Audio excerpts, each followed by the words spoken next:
Okay. So first and foremost, we need to welcome our new player, Alex, who will be Felix Rockfield is his name. I believe camera's on the way. This is I can't handle it.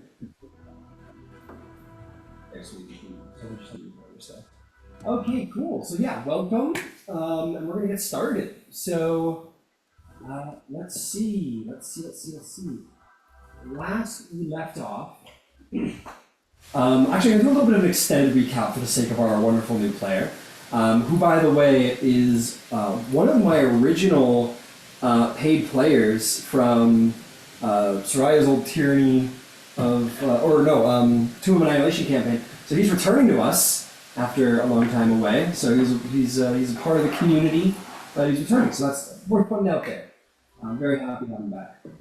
Okay, but for the sake of our wonderful new player, we will do an extended recap. So, it is a perilous and precarious time on the Sword Coast.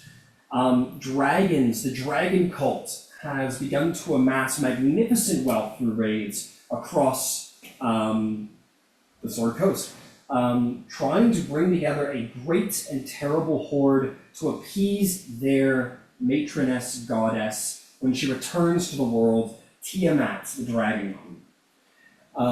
It is a perilous, I've already said that, but it's still very dangerous. It's so dangerous. And someone needs to do something about it. Thanks to the Lord's Alliance and the Harpers and some other factions, a Council of Waterdeep has been brought together to determine if the Cult of the Dragon threat is great enough that these factions should rally all of their military forces and go to war. Rally in their entirety. The war is here. War is happening. And many people have entered this council. The Harpers, the sort of magically inclined spies of the Sword Coast, the Order of the Gauntlet, the heroic and valorous sort of chevaliers and holy knights and monks and clerics. Even the Zentrim are a part of this, the black network of mercenaries and assassins. There is the Emerald Enclave, who are wilders who protect the balance of civilization and nature. And of course the Lord's Alliance, many factions across the Lord's Alliance, Baldur's Gate, Neverwinter, Waterdeep, the Silver Marches, Coromir, have all come together to debate and hear about the events unfolding and see if it's important enough that their faction should join. In the epicenter of all of this is the Dragon's Bane Adventuring Company, quickly becoming well known across the Sword Coast. They are the tip of the spear and the first adventuring party to be brave and valorous enough to stand against the Dragon Cult and learn of their dastardly deeds.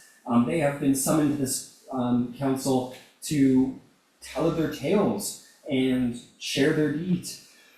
Excuse me. Bless you. Thank you. And basically attempt to bring this Council of Waterdeep together to fully immerse themselves in war. So, you are in Waterdeep, and you have been given two missions, one of which you have chosen to undertake for the time being, but the other will need to be taken on later on. The first of which was to go way to the deep north, past Icewind Dale, and try and track down information about a relic known as the Dracorn, a relic that is quietly summoning all the chromatic dragons to the dragon cult side. And more needs to be learned of this, and the leading expert on this is way in the north and needs to be tracked down and found. But, more importantly, one of the leaders of the dragon cult, known as Varen the White, has been spotted in a settlement known as Borskir's Bridge.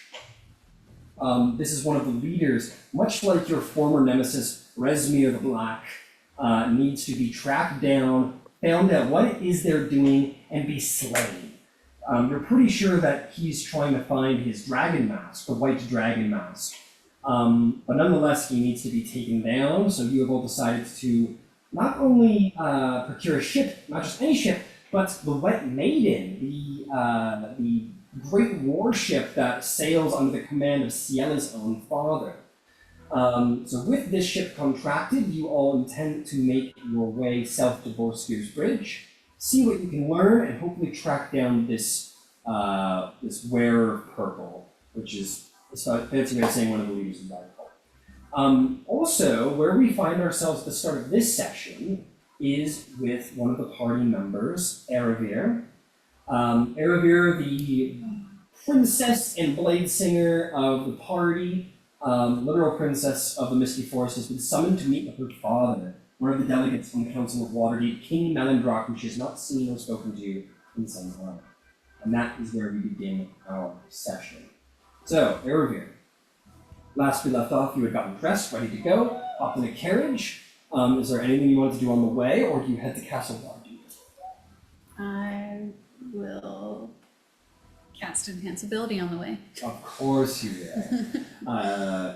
Bear's Endurance, I assume? No. No, Eagle Splendor? Yeah, probably. Alright, Eagle Splendor it is. Advantage on Charisma saving, or checks. So as you walk up the many steps towards your father, you place this enchantment upon yourself and enhance your abilities.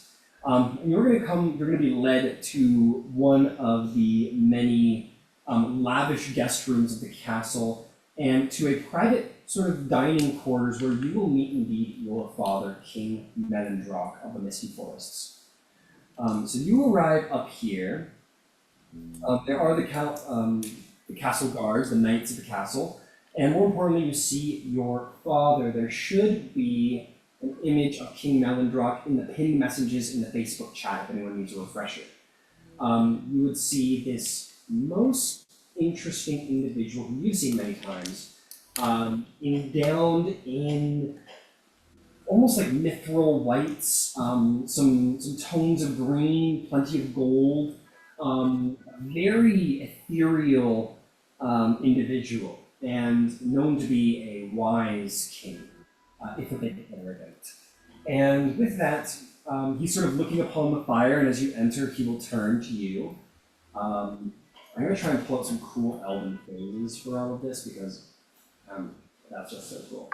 But for the time being, he will turn to you, he will bow his head and say, in Elvish, of course, Eravir. Father, you seem to be doing well. Well as one could be expected. Come, let us sit. Let us dine. He will sort of wave to the knights to dismiss them. The knights will sort of bow their head and march out, giving you two privacy up here. This will be very, I'm not going to worry about like etiquette especially for you, but you know your father. He is a king first and foremost, and he bends to all the etiquette necessary, sitting at the table, the right spoons and knives and forks are all laid out, and clearly a very high-class setting. Do you sit with him? Mm-hmm. Yeah, and she'll maybe give a small curtsy before sitting, matching his formality. Understood. He would have greeted you with the term "Alivafe," which basically means "May your fortune bring you joy." It's a sort of, it's a greeting you give slightly informally to someone you're very familiar with. You enjoy the company of a close friend or family member. So a somewhat unexpected informality on his part. But nonetheless, he greets you. He sits, and there will be like, the soup will be brought out and be served to both of you, or he sits quietly at least, and then eventually the servants sort of leave, and he'll like taste of the soup, and he will say, "I must admit, your introduction in the Council of Waterdeep was most unexpected. How is it that you find yourself a part of such company?" Shortly after I left, she almost says home, but instead she'll say Misty Forest. Yeah. Shortly after I left the Misty Forest, I came into contact with Neowin? That's a good question. Connecting too. Oh my god. Master Alenfar. Alenfar. I'll get his name for you, but... Oh. I'll get his name for you.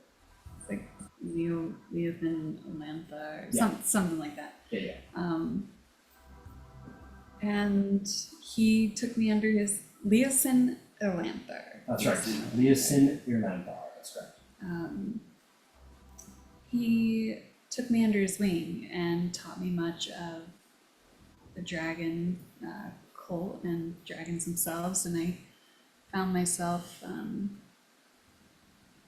in a small band of these researchers, and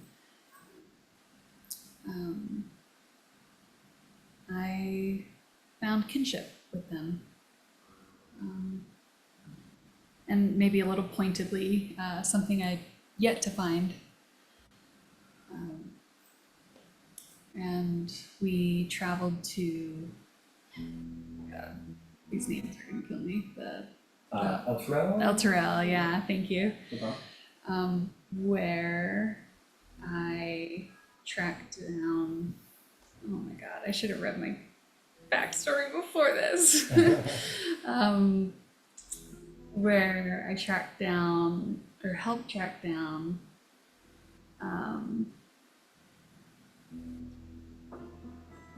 It's okay. I'm not gonna. Okay. If you want to tell him the tale Yeah. at this point. Sorry. No, don't be sorry at all. It's a lot. Yeah. Is there anything that you would wish to like redact from the telling of your tale? Is there anything you'd like to include? No, in fact, if anything, she embellishes her story a little bit. She wants him to be impressed and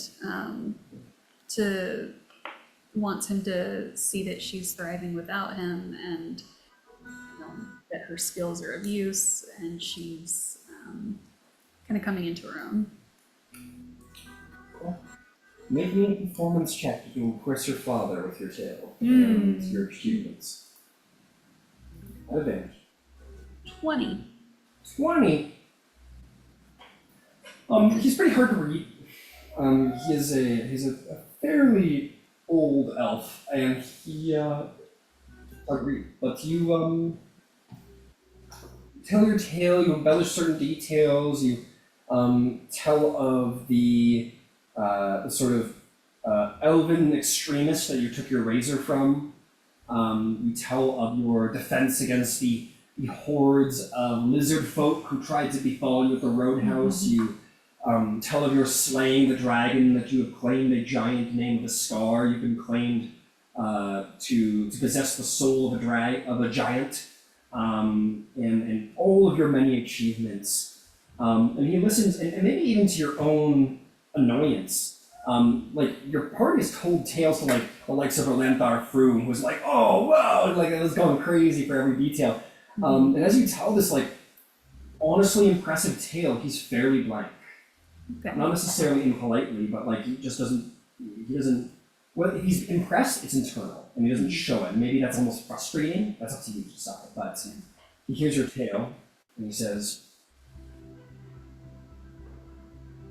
"I admit I worried for you when you left the Misty Forest. Your skills were always exceptional, but these do skirt my memory of your abilities. Must have grown much since you last left."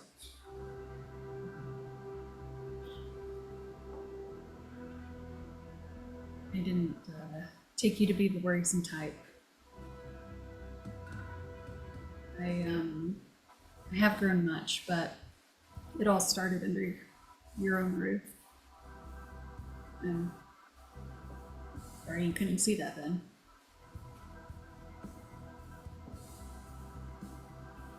Sorry too. Are you? I am.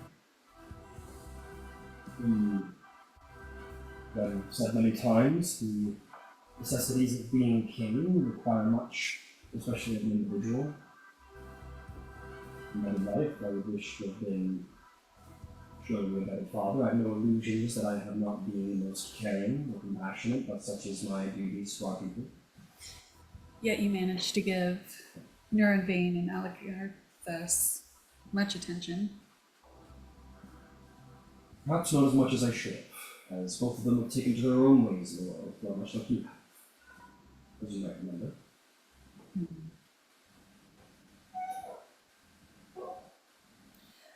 Well, I trust even an old man can learn lessons then. Perhaps. If the lesson is worthy of winning. You seem to imply that I should be less of a king and more of a parent.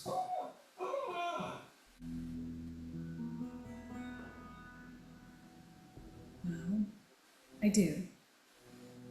I think it's important to instill certain care for your heirs. Not myself, of course, but maybe that's why I didn't earn enough of your attention.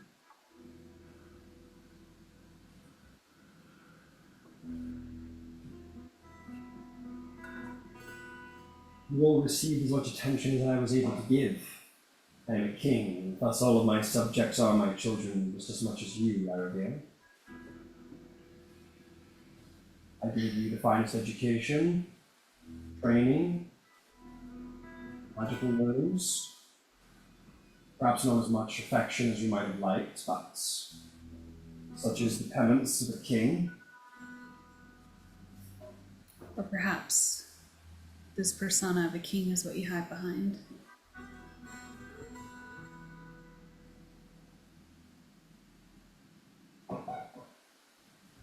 I mean, I don't know if this would bug you, but as part of his personality, is you like, whether it's coming from spite or genuine, like, learn from this from you, he does reflect on everything you said. Where you're like, maybe you should have been a better parent.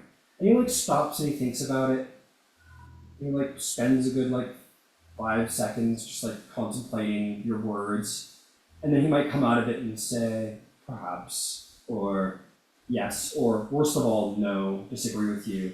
Which is worse because it's not emotional, it's like he's considered it thoroughly in that moment and he still disregards it. And so he's a very contemplative individual, regardless of who he's with. Who says, I could have been a better parent, I do not see how that would have been possible, frankly. Yeah. It's made me the woman I've become, and it's someone I can be proud of, so. Yeah. Only wish that you regret your actions. You've achieved much without my fatherly affections. Perhaps in another time, you might not have become quite as impressive as you are now. Well, some might say love is more important than skill. It is my skill as a king and yours with the blade and magic that keeps the sword flow safe.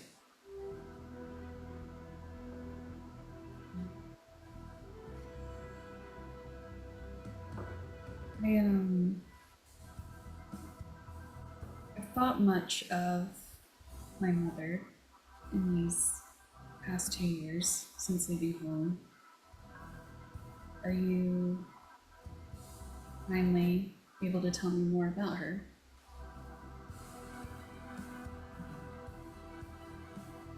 So you can check. 23. 25. You would say, I am ready.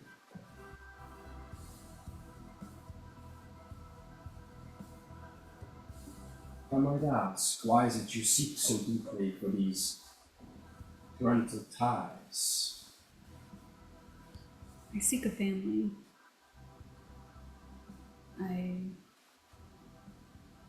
might be building one of my own, in fact, but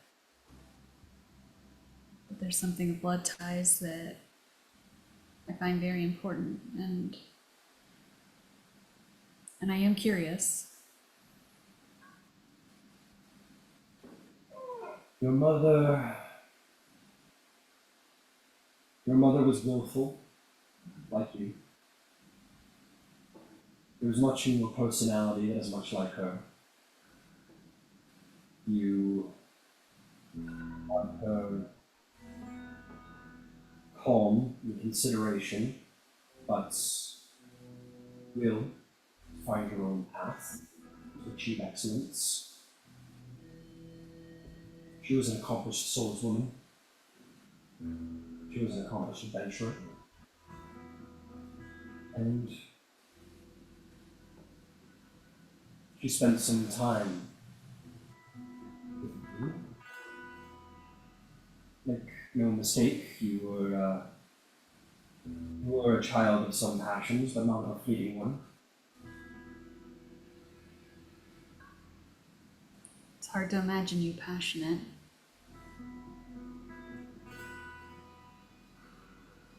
It was long ago. For you. Perhaps that is what got me towards her. She got something out of me that most cannot.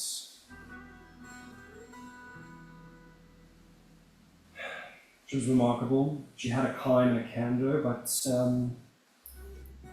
she could become quite angry and emotional when she felt passionate about something. Being a creature of some years, you forget about such youthful excitements. And so we had much to share with one another. And we did for a time.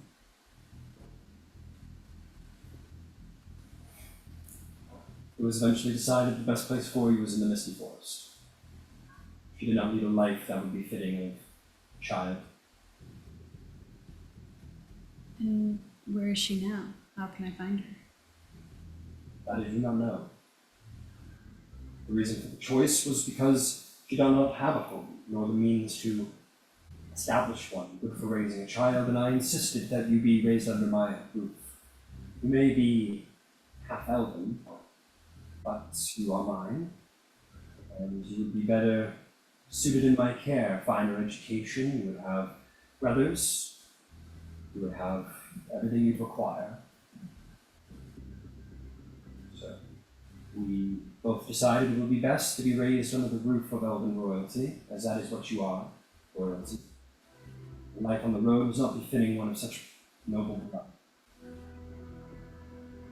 I found myself on the road all the same, and it is comforting to know I'm following my mother's footsteps. I didn't realize. What's her name?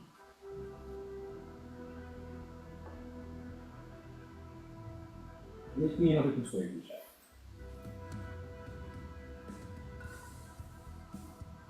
21. I'm getting lucky.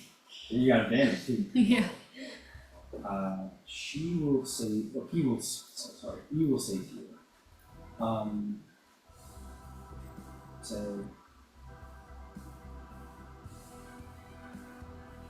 yeah,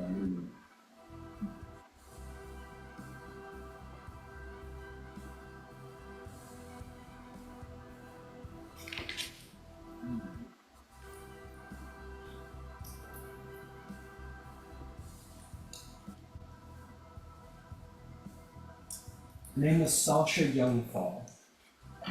Is Sasha Youngfall.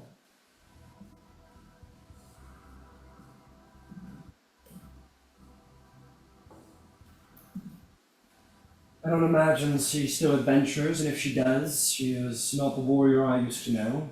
You have some time has gone by, but I would not know where to find her even if I looked. Why did you fall out of touch with her? She was a woman of the world, and in all honesty, the courts made her and I uncomfortable. Her presence there. It is not a place for humans. They tend to find we elves arrogant and aloof. And she seemed to understand me, but not my people. So she moved on. I have no illusions that there was some, how best to put this, some persuasion on behalf of the other elven of the court towards her. I believe she was made to feel unwelcome. in the Misty Forest. Not to my doing, but I can't help but think of her in court and think of her unhappiness.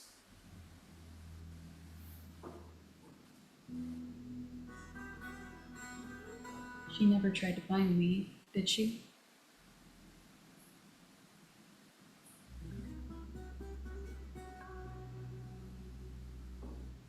I may have received one or two correspondences when you were quite young.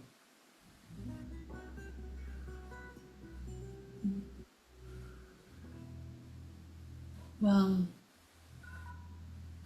I want to find her before she passes on. I mean, she would be quite aged by now, and if she hasn't already passed on, do I have your blessing in finding her?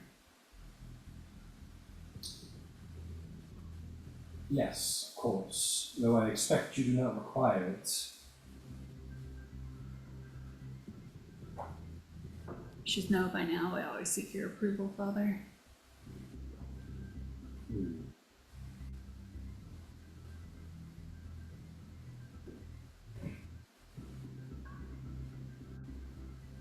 Let it be said, Arabir, that I have no designs upon your future.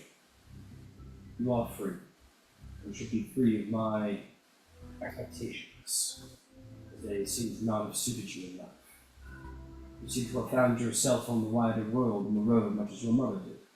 So, if you would call the Misty Forest your home, that is fine, but if not, I understand.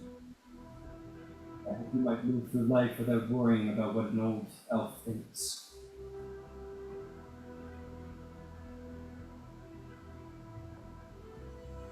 It's hard not to, and I've strived my whole life to be something that I couldn't be in your eyes.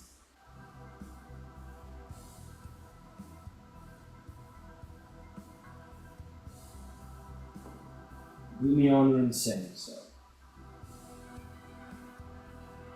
But you will not become something that I am disappointed in, Elvira. Become a mighty and capable hero of these realms.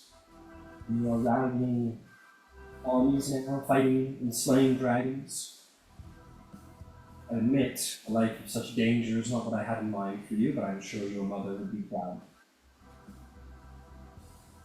She'll sit a little straighter, a little taller at that.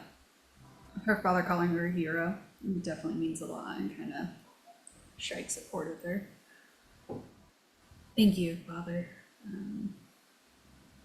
Thank you. I'm also curious if you've heard from Nuremberg. I am not. After his rather loud exiting of the court, I lost track of him, and I expect he meant it that way. So no, I do not know where Nero Bain's path has taken him.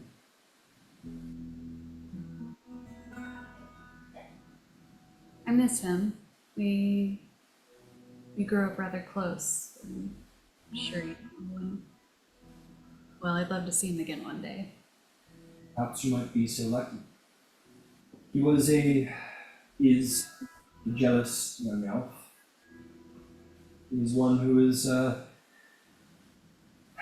rather angered by my lacking in parental skill. I don't expect to see him for some years. It would surprise me if I was to hear of him willingly, sooner rather than later. But perhaps he might speak to you if you ever find him. You two were quite close. Maybe. I hope. Hope he's doing well. And what of a can't pronounce it very well. What of Alagarthus? Alagarthus. Alagarthus? He was doing well. He, as you perhaps know, went north to try and establish his own northern kingdom in the High Forest, but admittedly we lost track of him at some point. I do not know where he has gone, but I would not wish to sully his journey with doting, and I am sure he is doing quite fine. He is on his own adventure, and he means to follow his own path to becoming king. I admit my court grew short of heirs these last couple of years, as none seem interested, none eligible seem interested.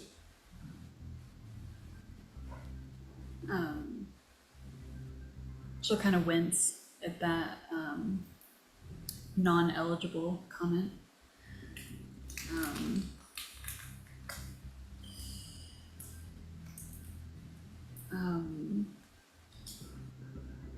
Well, perhaps I'll send him a letter.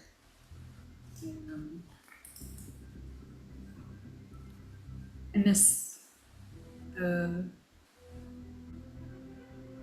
the time I spent with my brothers, however brief. But at least I could say there was time spent with them, unlike ourselves.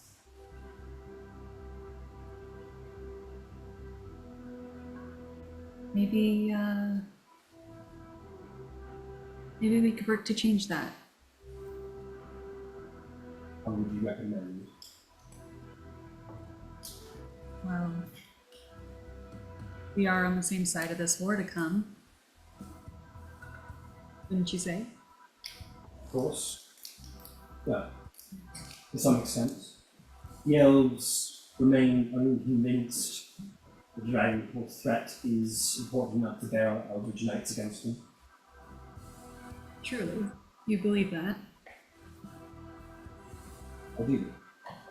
I know Sir Istval was quite taken with all of you, but perhaps I might teach you something in Neovia.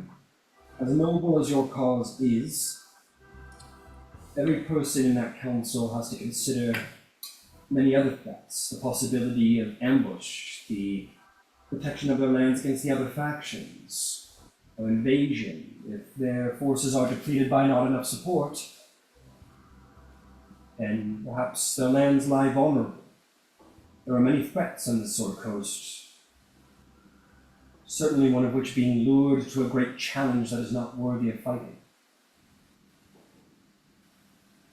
There is much to consider, no matter how cold and calculated it may seem to the common man. Such is the grief of leadership. You must make decisions the common man is not capable of. Well, perhaps if the dragon cult raided the Misty Forest as they did the in other areas of the Sword Coast, you'd feel differently. What was that? Perhaps if the cult raided the Misty Forest as they have other parts of the Sword Coast, you'd feel differently. We have had our share of dragon cultist nonsense, much like any other on the council. We're not so foolish as to not recognize that they are a threat. It's just a matter of are they worthy enough threats that we are willing to impose such mighty force against them and leave ourselves open to potential conquest, vulnerable to damage. And isn't there a middle ground where you send some and leave other troops to protect the forest? Yes.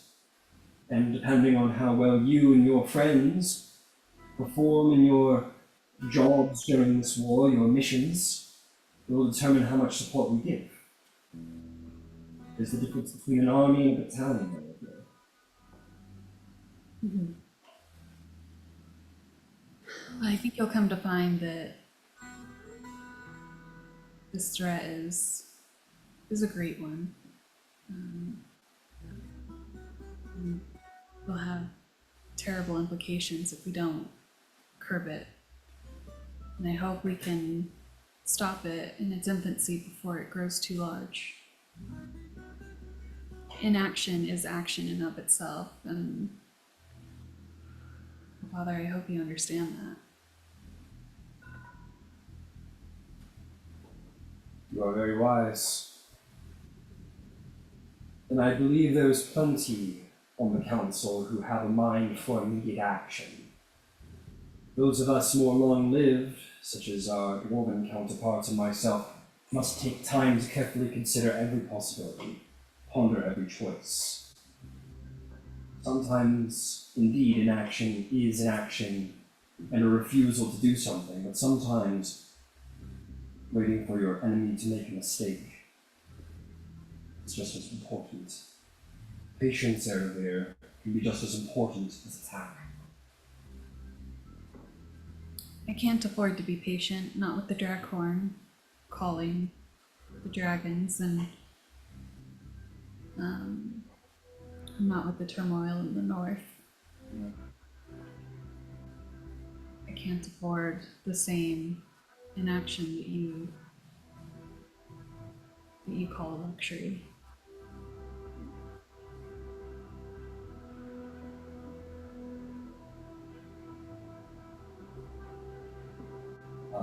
He will consider that. At this point, you guys have finished like your main course. You've been talking for some time. He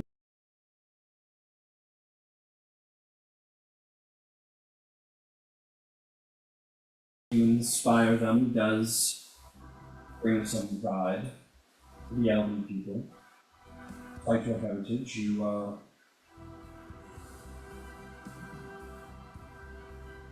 I'm proud of you. She can't help herself. She like beams at her father and she smiles widely. Thank you. Thank you, Father. I only hope to continue to make you proud and our people proud. And as you do not see him often, he will give you a smile.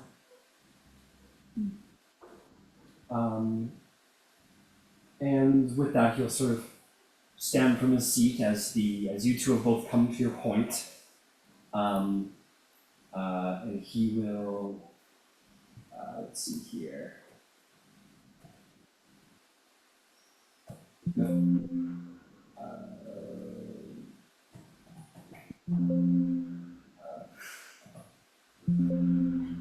See if there's any cool olden words to it. But basically, he will sort of bow the head in respect to you, and he will sort of see himself out of the hall towards his chambers. The moment for dinner is over.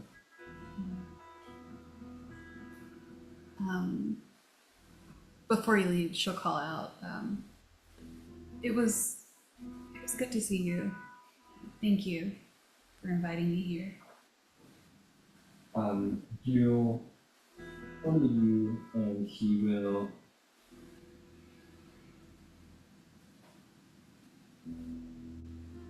and he'll say, and he will sort of like smile at you, and he'll bow his head, and he'll essentially say to you,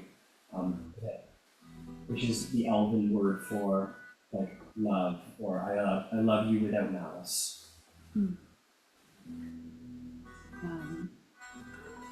She'll smile at that, and likewise take her leave. And perhaps she'll leave with a little bit of a, I don't know, her shoulders back, head high. She's feeling pretty good about how that conversation went, and I think she got something from her father that she had been looking for a very long time. Fantastic. With that, we'll return home. Go get yourself some sleep. Fantastic. With that, dawn comes. All of you will have had a long rest. And you can all make your way down to the docks. You hire maybe a carriage for a silver, or to make your way all, just one silver, not for each, just one silver. To make your way down to the docks and prepare to board the Wet Maiden to depart. I know I just went and I don't need I need a spell component. And can I get up early to try to track one down? Sure, what is it? It is a jeweled horn or a glass eye. I'd say easy enough. You go to like a curio trinket store, and I think a glass horn. For What would you children. prefer? Would you go somewhere a little more high end, or would you go somewhere a little more like trinkety, bits and bobbly, like thrifty, like medieval thrifty, so creepy? I've got 200 gold in my pocket, so I think I'd go a little thrifty. A little thrifty. Okay, yeah, you go to a shop and you find some old decrepit woman who's like, here you go, and gives you like a glass eye, and you're like, oh fuck, and you flip her like for a glass eye. Let's say like, Oh, it's got to be worth 100 gold pieces. oh shit, never mind, you don't go thrifting for 100 gold pieces. You go somewhere nicer, and maybe they give you, I think a glass one's more fitting for Erebir. They give you like a very fine, like glass blown, beautiful, like sort of green glass horn. It's sort of like, it almost looks like scales. It's like a ribbing that looks like sharp scales almost, but it has a long sort of gentle sloped curve to it. It's quite elegant. It reminds you maybe of some elven wares you saw back in the Misty Forest. So you may have a green glass horn to supplement your, or not to supplement, but to power your spell, whatever it may be. Sweet, thank you. Alright. You can all find your way down to the dock board.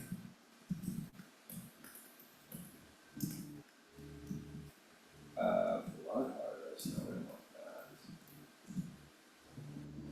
We want first cast. Okay, you guys find your way down to the docks. You're gonna board your ship very soon to set off. You would have had servants like have brought your horses and your griffin, and before you all board, there's going to be like a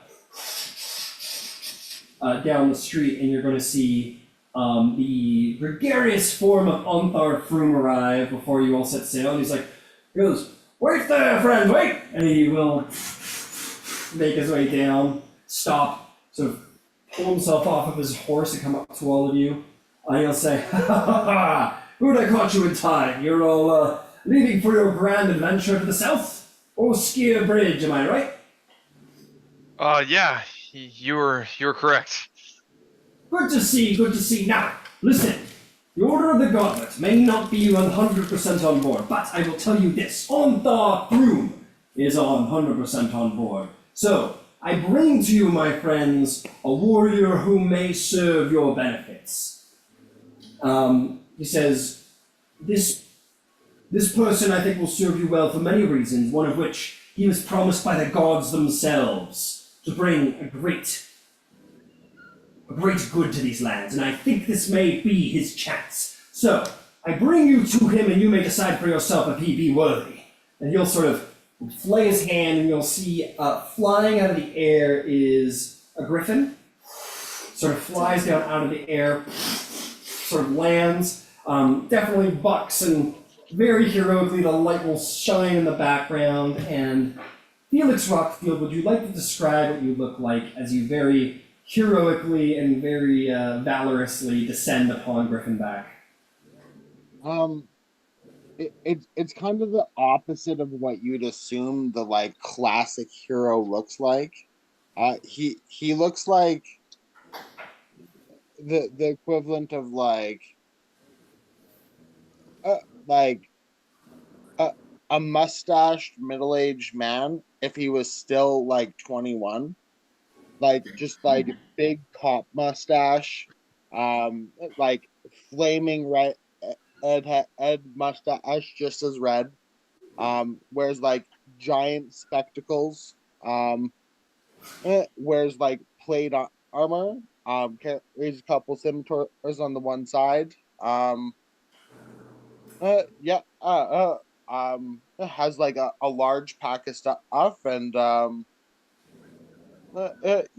just appears overall kind of like nerdy-ish, but has like the physique of like a full-time warrior. Incredible. So you see this gentleman fly down, and I think that, I gotta say, for the time, I think the mustache look gives him like a real like cavalier, like cavalier rider look with the mustache. He's got, I think the spectacles is something that kind of catches you off guard. But other than that, a very brawn, heroic, if a little nerdy looking. I almost imagine like the super buff nerds with like the mustache and like the glasses, but are just jacked. You see this guy descend upon Griffin back and sort of appear before you.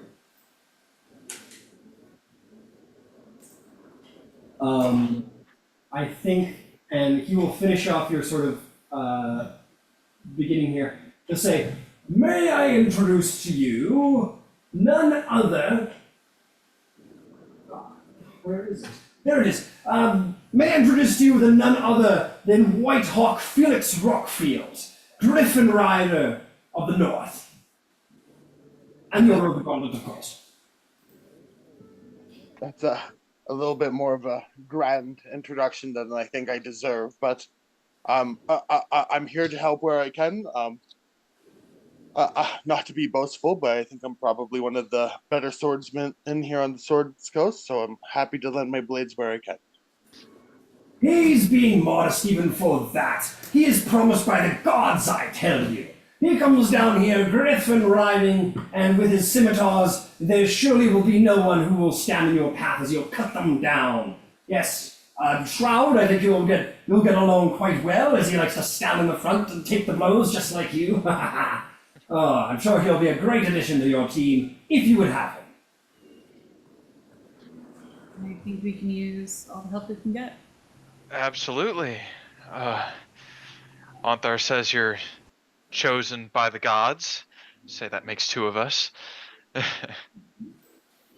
But yeah, I'm open to it. I'm not the captain of this ship, but any friend of Onthar's is a friend of mine.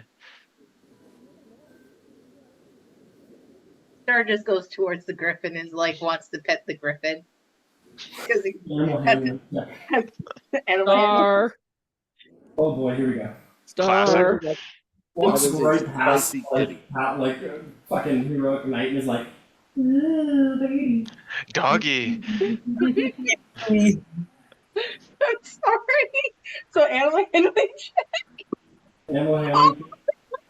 Please tell me it's a nat one. Now, That one. yes! No. Star gets eaten by the griffin. So Felix, That one's going to. well, Star, why don't you tell Felix what you look like as you approach with your hand outstretched like you want to shake his hand. All right. So Star is this young tabaxi black cat with darker black stripes. He's a rogue with two knives.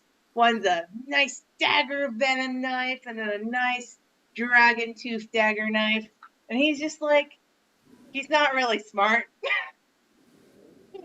he's very charming in every way as possible, but he's really, really stupid.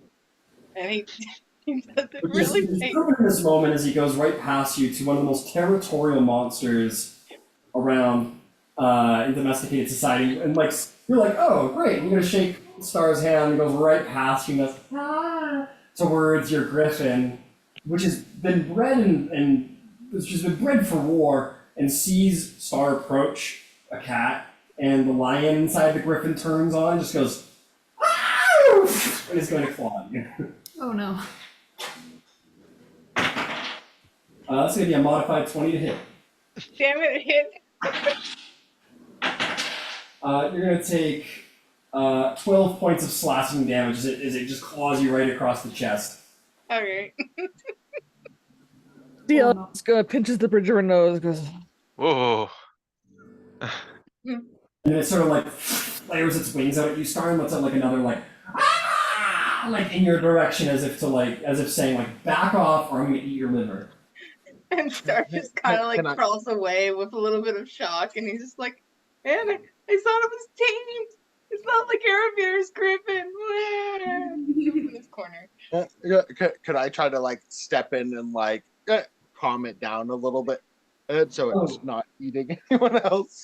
Absolutely, no check required. This is your mount, and you've spent much time with it. you sort of get so Scratch's start sort of gives up that like territorial, like fuck off, caw, eagle screech in Star's direction. You kind of just get between and kind of do the like whoa, like the Hagrid whoa there, and it's sort of like wants to get around you, but you kind of keep it its way, and then it calms down. Its wings sort of like refurl on its side. It kind of becomes neutral again. But like Felix, you do know it was Star's fault. She just you don't approach a griffin like that. That's bad news. You gotta be respectful when you approach a griffin. But Star just got in its face. So that maybe Star didn't know that, but Felix like you would never do that. So when you're in public and a little kid runs up to pet your dog but doesn't ask, and you give that standard conversation of do you know how to say hi to a new dog? Yeah, you go up and you let them smell them. I start doing that, but then partway through I'm but not with a fucking griffin. Stay away from them. They're spicy kitties. But I'm a spicy kitty. Sorry, wait, what's a spicy kitty mean? And then he's just oh, I get it. You mean, okay. Sorry, just goes back in his corner and just be I'm gonna go play with Horse now. I'll just play with I'll just go talk to Horse now.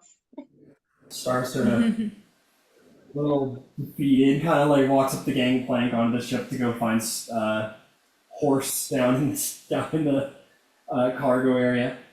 Terrence, why don't since you sort of spoke first, why don't you describe what you look like?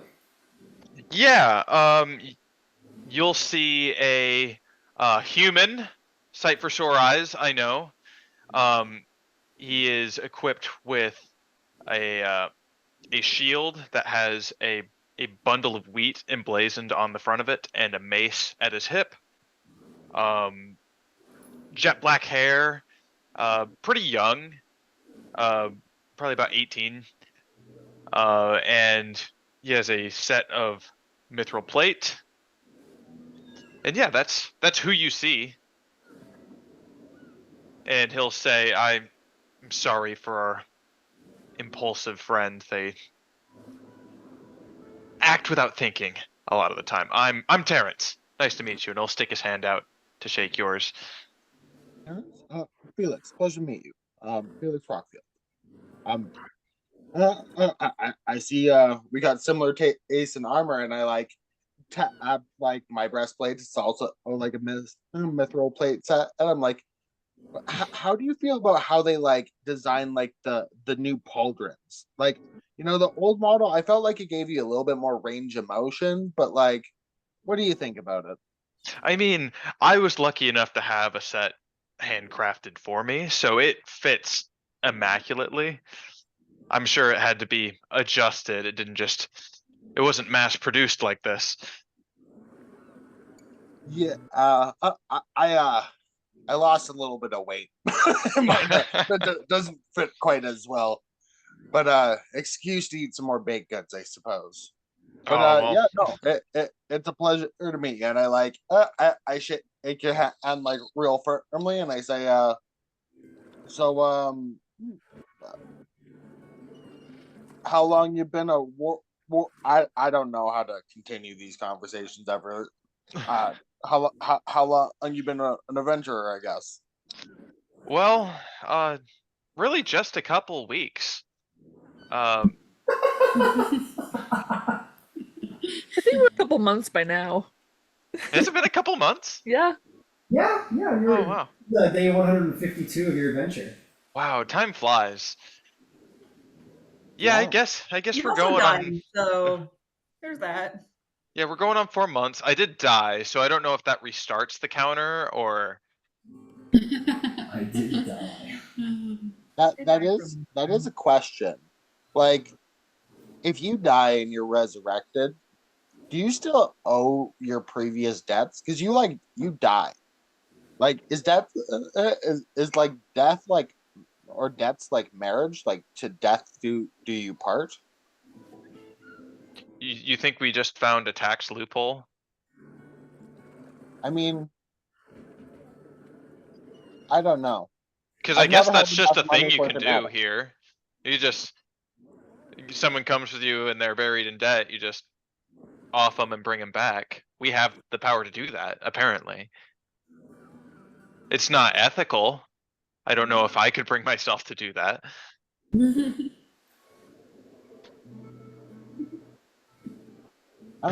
Yeah. But like I kind of like with that kind of like no, I didn't kind of like turn to the next person, being like, "Hello." The next I know who I want it to be, but the dice do not agree. That would be funny if someone was next, but it's not. You will turn to Aravir. Aravir, would you like to describe what you look like? Sure. Aravir's maybe a little distracted looking at this new like glass horn. But yeah, the appearance of another really cool griffin. She'll lift her head and oh yes, hello. I'm Aravir. Pleased to meet you, make your acquaintance. And she is half elf, average height, but very slender.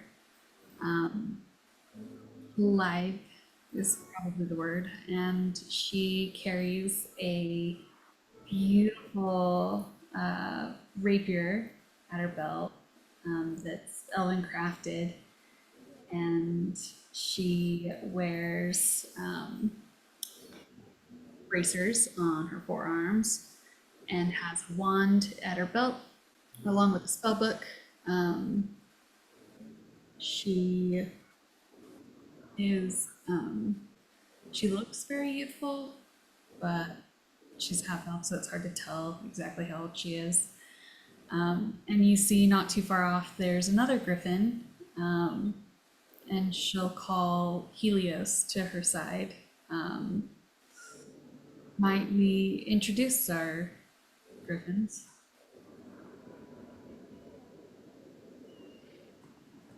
Is that wise? No, yeah. Yeah, they can as in the many griffin cavaliers that ride in the skies above, griffins when domesticated, they can be made to share quarters with other griffins, yeah. Oh, I mean, I can make it a little bit easier. I like pull like the chest that sits on like the top of my bag off, and I pull like two or how many griffins did you have? Two? Well, she has one, you have one. Oh, sorry. I thought she said she called another griffin over. I was like, how many griffins does this person have? Jesus, No, just one. You only have one griffin? only one? What? Ah. I like I take out this big piece of meat and I'm like, let's kind of eat them laterally until they kind of warm up to each other a little bit. Meanwhile, there's the horse in the background. I got a very important question. Helios is a female griffin, right? Yep, but I guess I gave it a male name. I thought it was a male. That's okay. Yeah, it was a male. I think it was a male. Is it male? I don't know. Let me see. Yeah, there was only one female and there was two males when you got the male. Oh, maybe it is. I did give it a male name, so Okay, we'll say it's a male. yeah. Felix, is your griffin a male or a female? I didn't really think about it, but here I'll give it an old roll. What was that? I'll leave it up to the roll. I don't I didn't decide, so I guess odds male. All right, odds male. I got a 2, so I guess it's female. We're gonna go with your roll because it's your griffin. Getting ready.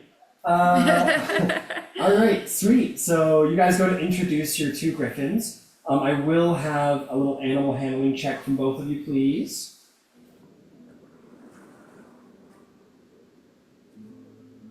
Can't roll as bad as me. I got a 5. I think you'll both have advantage because they are your bonded mounts, so that's fine. Oh, okay. I hope so, because that first roll did not go well. Oh, I just got a crit for 22. 22. How did you do, Felix? I got a total for 5. Nice. Damage. Pardon? 5 at Yeah, advantage. with advantage, I rolled a 3 and a 4. Oh no. Awesome. Well, it's still better Love than it. me. So Aravir kind of saves the situation. So Felix, you, for whatever reason, just like aren't thinking or a little too confident, or you just kind of like maybe you forgot to check for like I don't know, for whatever reason, Felix, you're just like maybe you're just so entranced by Aravir's live beauty that you just forget to I don't know pay attention. And you kind of approach with your griffin, and you sort of approach from the front, which is not really what you're supposed to do, because you're approaching another griffin. And as you approach this sort of foreign griffin, you kind of approach a little too confidently, and it like sort of like tilts its head and gets a little like defensive of you, and then your griffin gets defensive of you, and they begin to sort of, and that one's sort of like, ah, like about Aravir's griffin. Aravir's griffin kind of like, wow, and like flares the wings and they become aggressive. But Aravir, you like step in the middle, or not in the middle because that would be bad news, but you sort of, well, you feel it's kind of go like, oh shit, and you kind of like stumble back as you realize your mistake, and then Aravir, you come over to your griffin and kind of like put your hand, kind of like pet her neck and kind of like calm it, and then as it calms, the confrontation kind of ceases. It's a gamble because you don't know if the other griffin is going to like keep going or after your griffin calms, but you force it to calm. The other griffin kind of is uncertain, but then kind of like calms as well. The gamble pays off, and the two griffins kind of like sort of like walk around each other. You kind of both step back, let them do their thing. They kind of walk around each other, just kind of like just kind of feel each other out, see if they like each other. They're two alpha griffins. They're two like alpha warriors. So it's anybody's guess if they're gonna like each other or not. But they seem to like they kind of walk around each other and they kind of like make little chirps at each other. But they seem to like see the two masters getting along, and they seem to understand this is a cohabitation thing. They kind of like they mellow out. They're not best buddies right now, but they seem to become like they're at ease in each other's company. They're not trying to kill each other or anything like that. So it goes well. It goes well enough. Aravir sort of saves the day on that counter.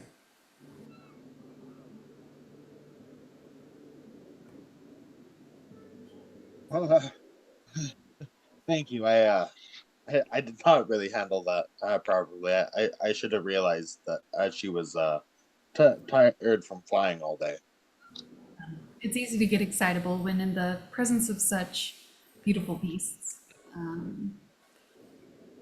No worries at all. And it truly is a pleasure to meet you. I'm glad you'll be joining our cause. I anticipate we could use the help. What do you know of our journey that we'll be taking? Um, I would say the general basics. I know that you guys are dealing with the cult of the dragon, and as for where you are heading to in this exact moment, and I was told that I'd be briefed once I arrived, but as far or as dealing with the cult, it would not be my first run at and I look forward to running into them a second time. Then you've come to the right place. We anticipate where we're headed will be. Well, we hope to find them and track them down. And if she finds it appropriate, she'll brief her on where we're headed, the bridge of something, and Boiskier's Bridge. Boiskier's Bridge, thank you. And we're trying to find. I wrote this in my notes, but They're in the way. thank you. They're in the way. The Worm Speaker. We're trying to track down a white dragon mask that's been stolen from him. We think these masks give powers to the wielder. We've seen them before, and it seems that most dragon cultists have these masks in different colors, and we anticipate the colors coordinate with the type of dragon that they are patron of. And anyway, I'm sure we'll have plenty of time to get acquainted on this journey. Yes, absolutely. Have you guys had time to identify any of the masks or the opportunity even? So the thing about that, I didn't see this myself on account of being dead, but apparently when these worm speakers are slain, the mask disappears somewhere. We've already encountered one that held the black mask. So I think it's important we don't immediately slay this one. That way we can get our hands on this mask and bring them back for questioning. Well, I am quite adept at the ways of interrogation through magical means. If we can get the person alive, it is inevitable that they will speak to me. Nice. It's good to hear. You practice arcane magics. Yes, some. I practice in a little bit of psionics as well as arcane magic.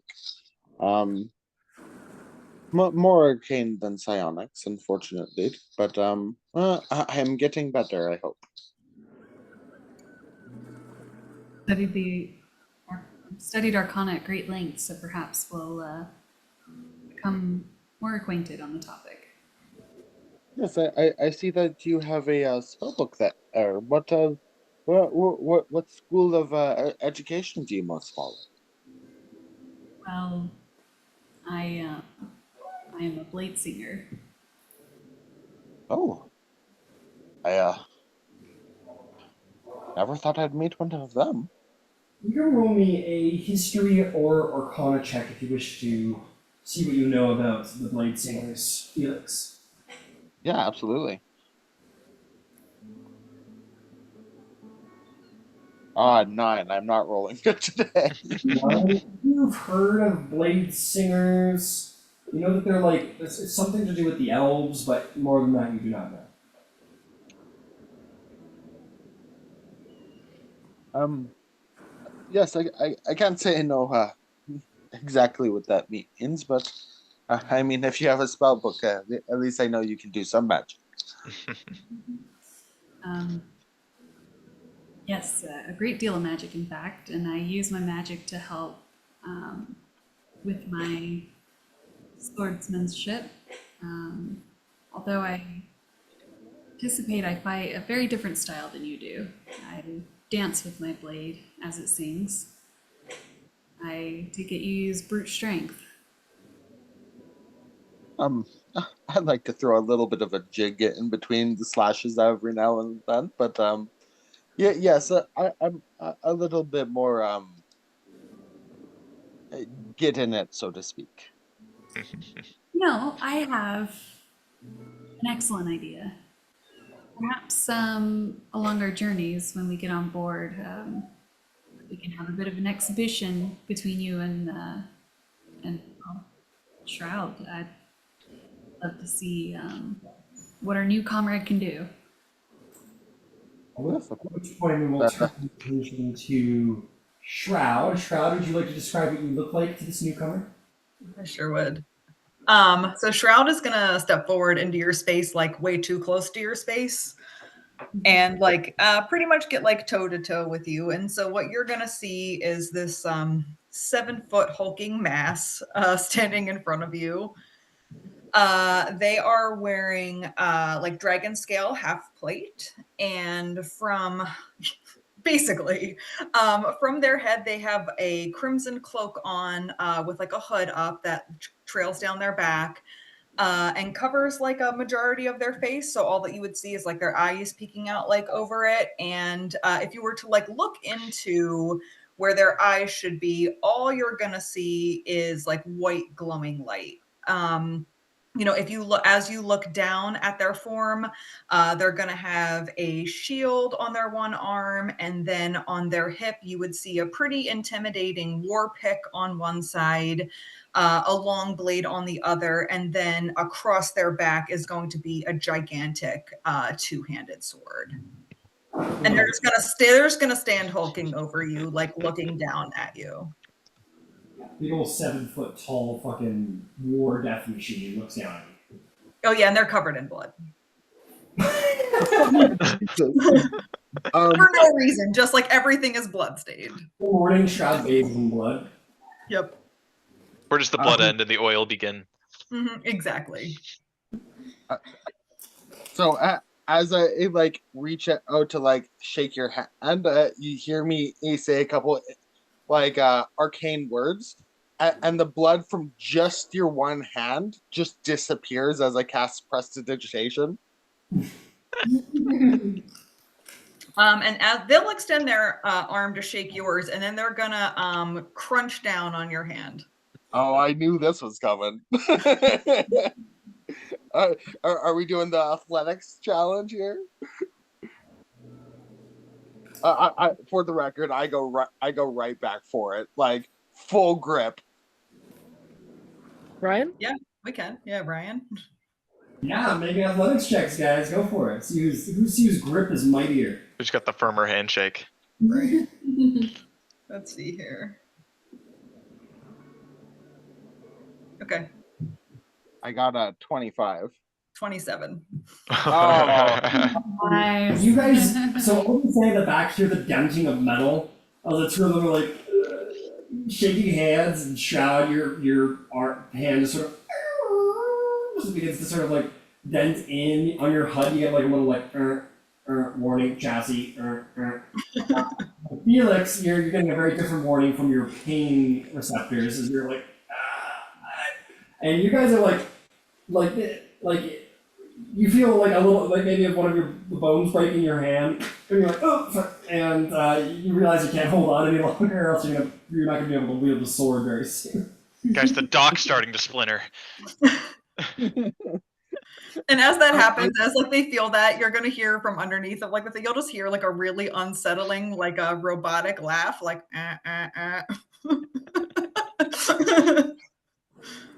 And then they'll step back away from you. All right, Shroud. I think that's good. Like I kind of turn to a Banry. Is that how I pronounce that? A very Aravir. Sorry, what is Aravir. Sorry, Yeah. I turn to Aravir, and I get of like the hand shaking, like holy shit, that dude is strong thing, like Jesus.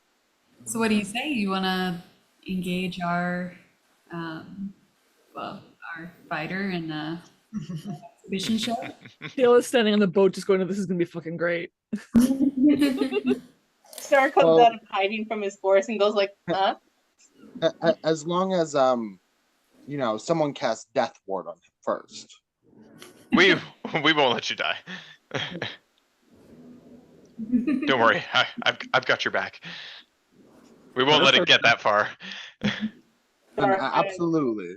Last but not least, hanging off the edge of the boat would be our final member of the crew. Ciela, would you like to describe what you look like as your introductions are to be made? Yeah, Ciela is just has her arms over the railing of the boat. She wears a black mask and has vivid blue skin with white hair and crystals that are kind of popping out of her head and on her skin and such. Her armor is black, blue, and white with shining looking dragon scales on it.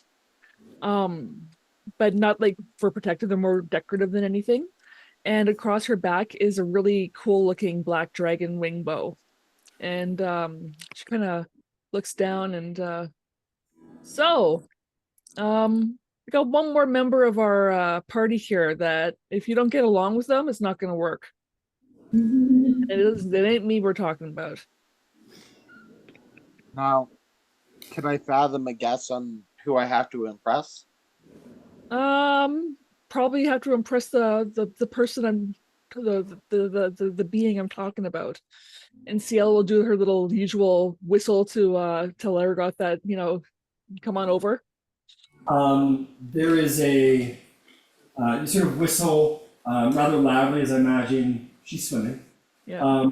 And there is sort of, you see Felix between the ship and the dock, there was like a ripple of water, and then on the opposite side where the two griffins are hanging out, they suddenly like unusual for a griffin to feel to show or feel fear. They both sort of flutter their wings and kind of just like flutter into the air a couple feet away from it, and you see very much appearing from the depths like the Loch Ness monster. You see a monstrous maw of like interlocking pinpoint sharp teeth, black scales, beady green eyes, and long pointed horns as a larger than a griffin-sized black dragon emerges from the depths of Waterdeep Bay. And sort of like draws closer to all of you. Oh my. Yeah. Felix goes into immediate panic mode. What the fuck is there? Fucking what? Fucking he immediately pulls out both swords. His one sword comes alight with fire, and he like kind of like looks to everyone like, is And this Ciel goes, fucking normal? this He's is So like, Shroud Laragoth. would start to step right in front of you if you did that. She's cool. She's cool. She's cool. Arthur was sort of he was waiting for that. He like pats, slaps you on the back, Felix. He goes, I was waiting for that. That's what you were talking about earlier, that you were excited for this? Oh, for sure. Well, I see you're all getting along, so I'll leave you in their fine and possibly terrifying company, Felix. And he'll just pat you on the back, and he'll hop on his horse. And you're getting the idea you're maybe the butt of a joke, or that there isn't anything to fear here, because Umpire Crew would be the first on slaying a dragon around here, but he hops on his horse and gives you a wave and rides off into Waterdeep. Kind of catching on to the joke, I put the swords away. I reach down to the chest that had like the rest of the meat. I pick up a large chunk, and then as I stand in Draconic, I say, "Hello, there, young lord. Nice to meet you."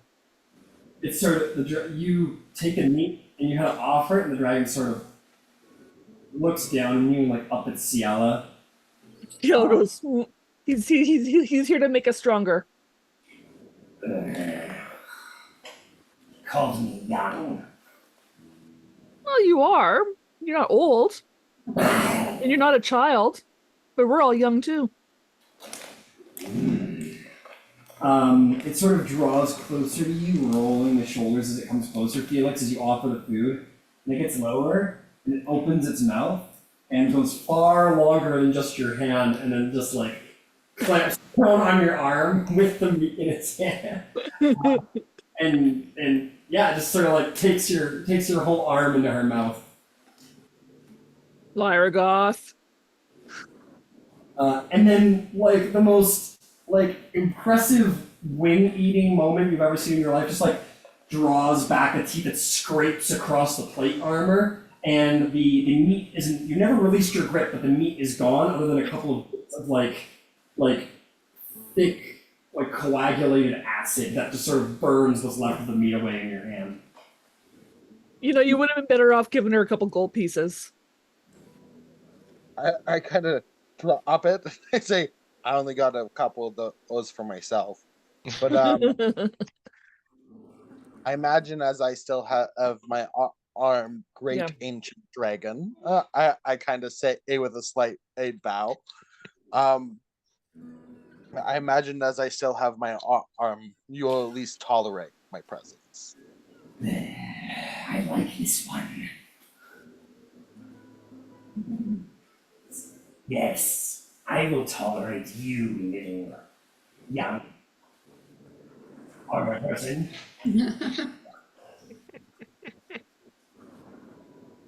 All right, you're hunting. Fuck off with ya. And we'll sort of turn and sort of serpentine like sort of whisk away and sort of and then slither back down into the water and vanish off the dock. It took me a while to get used to too. It's Ciela's just grinning. Ciela loves every second of this. Admittedly, we're still trial running. I have a hard time trusting a black dragon specifically. I mean, Why wouldn't you? Why? You know what?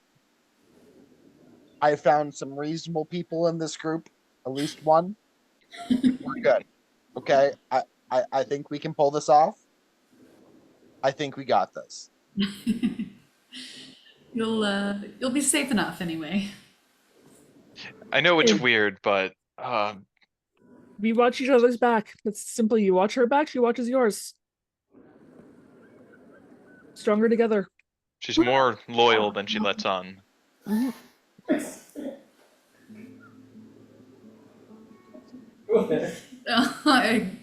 I said except for that one time. Oh, she Oh, could yeah. that.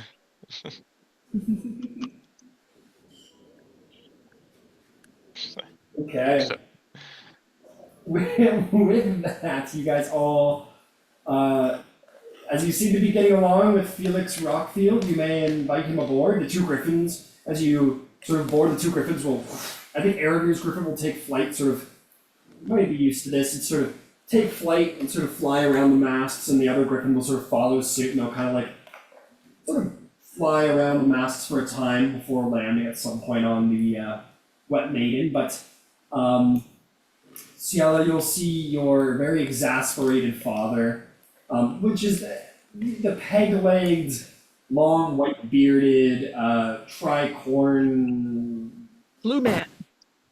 blue man that you might expect of a captain.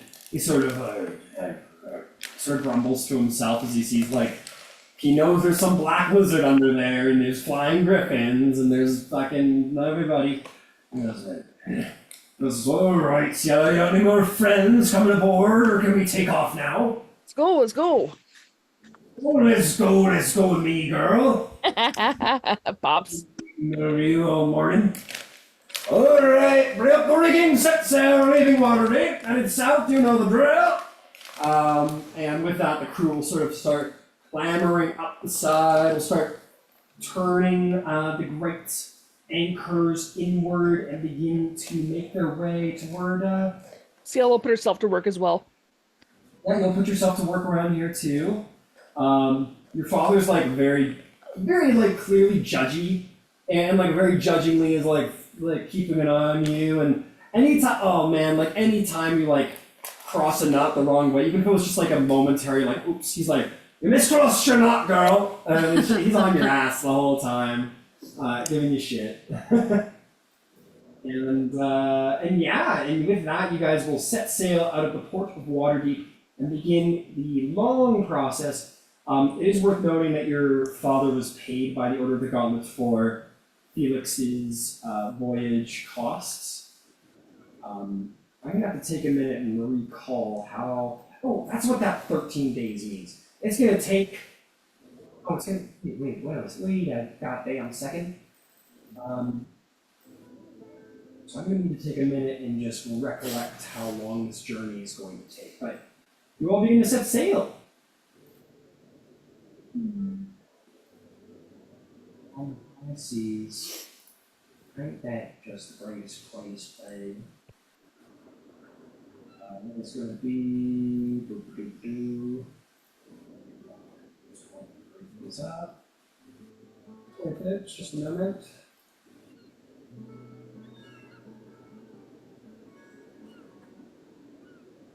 Okay, so this is about 1,000 miles. Oh no, wait, Buster's Bridge is right there. Alright, hang on.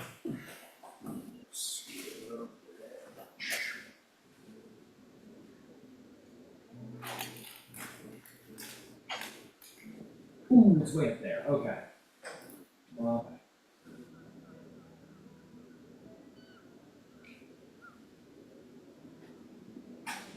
wait, what? Alright guys, have a second.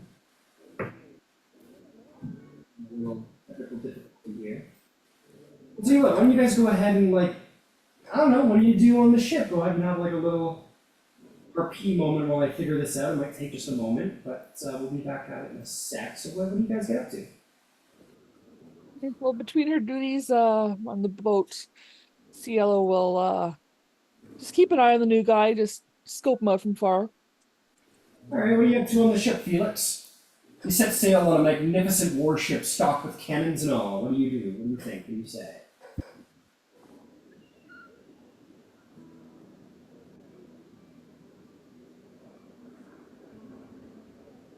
You're muted if you're talking, Felix. Hello? There you are. Hello? Oh, there you are. Sorry about that. I just had to step out of the room. The dog started freaking out there. Got a bag caught on him.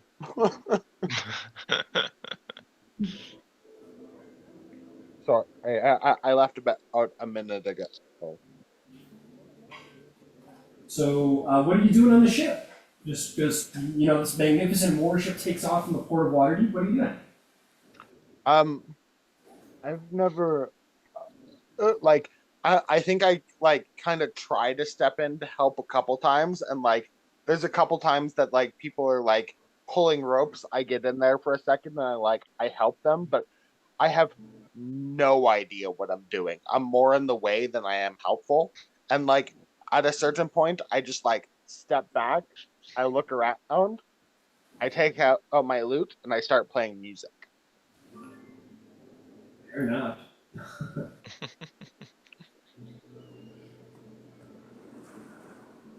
And whenever possible, the song choice starts to include the things that people are doing.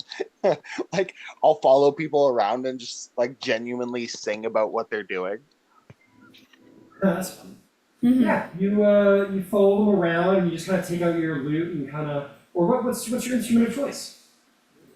I have both a lute and a lyre with me, and I kind of switch between them kind of intermittently as the days go on. I'm imagining if anyone's seen, I think it's We Will Rock You or whatever the Freddie Mercury movie was, the Queen one, where it's his birthday and everyone's talking about it and he goes over the counter and he's like, "Happy birthday to me," and he's just kind of I don't know, being a goofball. Maybe that's kind of what Felix is up to. He's kind of just playing some songs about people on the ship and they're kind of trying to pretend to be totally annoyed with it. Make me a performance check. Ooh, okay. Shit, let's go. Come on, good rolls. I got a 25. 25. Some of the sailors are a little annoyed with, how you were getting in the way there for a minute, but you kind of turn the song and you kind of liven things up, and people are not feeling as intensely annoyed as they were before, and they kind of lighten up a little bit. And it's a good feeling. Yeah, absolutely. But I kind of hop in where I can try to help, but I don't really know what I'm doing. I think at some point I kind of start making rounds and talking to people and trying to learn a little bit about the ship, because I have no idea what's going on. So yeah, you would see this Cielo, Felix just generally making himself, sort of quickly ingratiates himself into the crew. He starts to make some friends and starts to make some smiles and starts to ask about the ship and such. And he was starting off pretty poorly, but he makes a good impression. Right, so then I'll hop down and I'll walk over.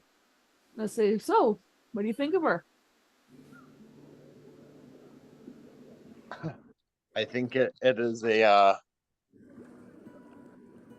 genuine, impressive experience to be on a mechanical feat like this. I think the reality that people build stuff like that is astonishing to me. Well, this ship's been stripped down and broken and rebuilt, and the only original thing on it is the masthead. But she's still the wet maiden. Well, She is beautiful. I will say I've never seen in like a ship this size, let alone a warship in general. I've done most of my service inland. Well, my pop carries a lot of interesting cargo here and there, so he's got to protect himself and his crew. Yes, I mean, I would hate it to be the pirate that tries to rob this ship, but Indeed, indeed. yeah, this was yeah. You're saying a merchant vessel. It wasn't a pirate hunter. Nope, nope, 100% legit. My pop is a captain. His pop was a captain. I don't know how far back it goes. She'll look back at her dad. Go, Pop, how far back have we been captains? Your great, great, great, great, great grandpappy. That's 5 greats. All right, lots of them. That that is a And our line seems will end with Ciela, as she's more content chasing dragons than sailing the sea. Yeah. Right now, maybe. um. You must have had a heck of a life to have so many grand options put before you. Mm-hmm. Well, maybe one day I'll return and just have my tales to tell my crew and take to the seas again. We'll see. Make my old I man always for a change.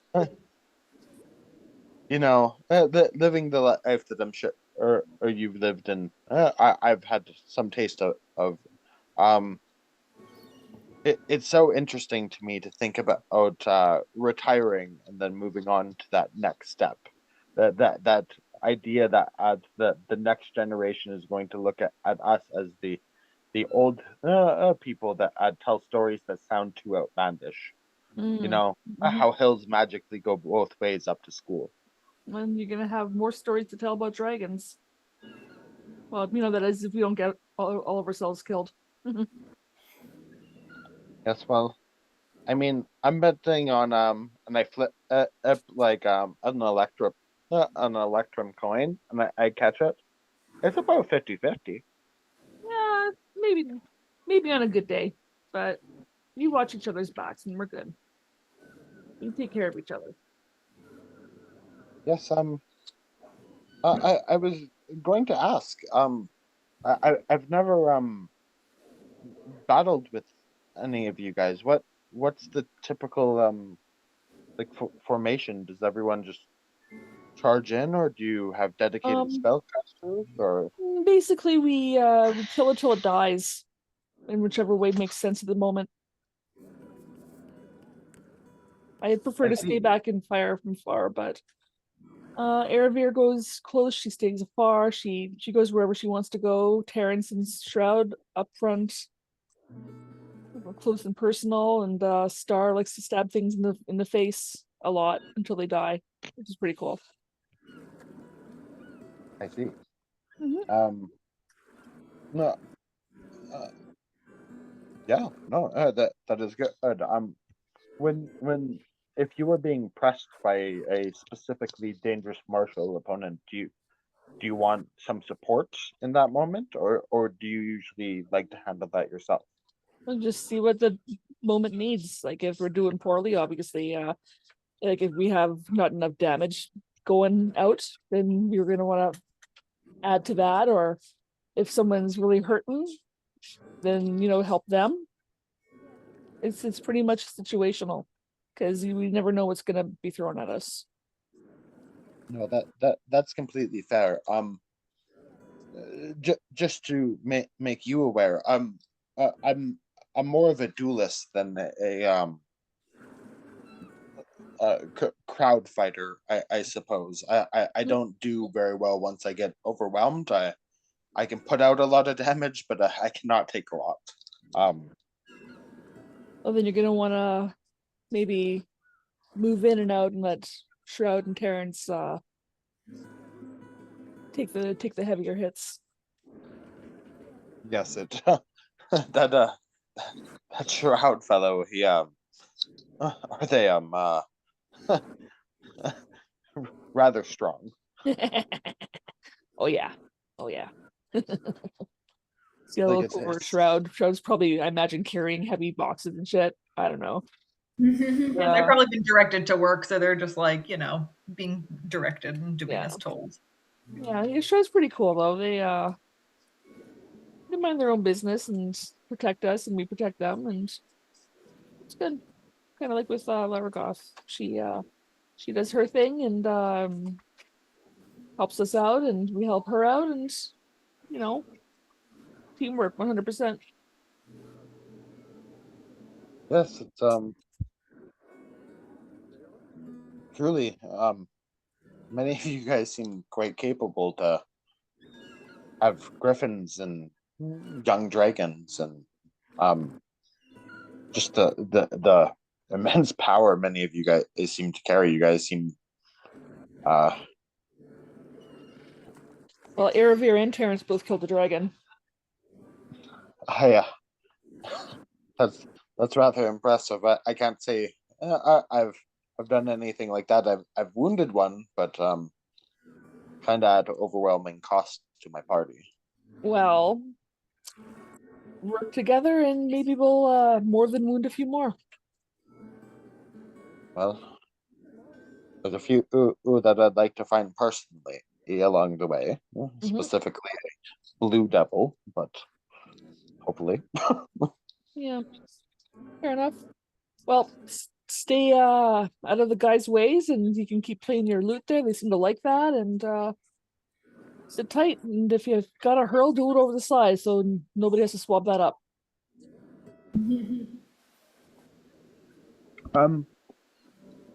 That's fair. I don't think I will be. But I will keep that in mind. See, I'll give him a good slap on the arm and go off to do some more sailory stuff.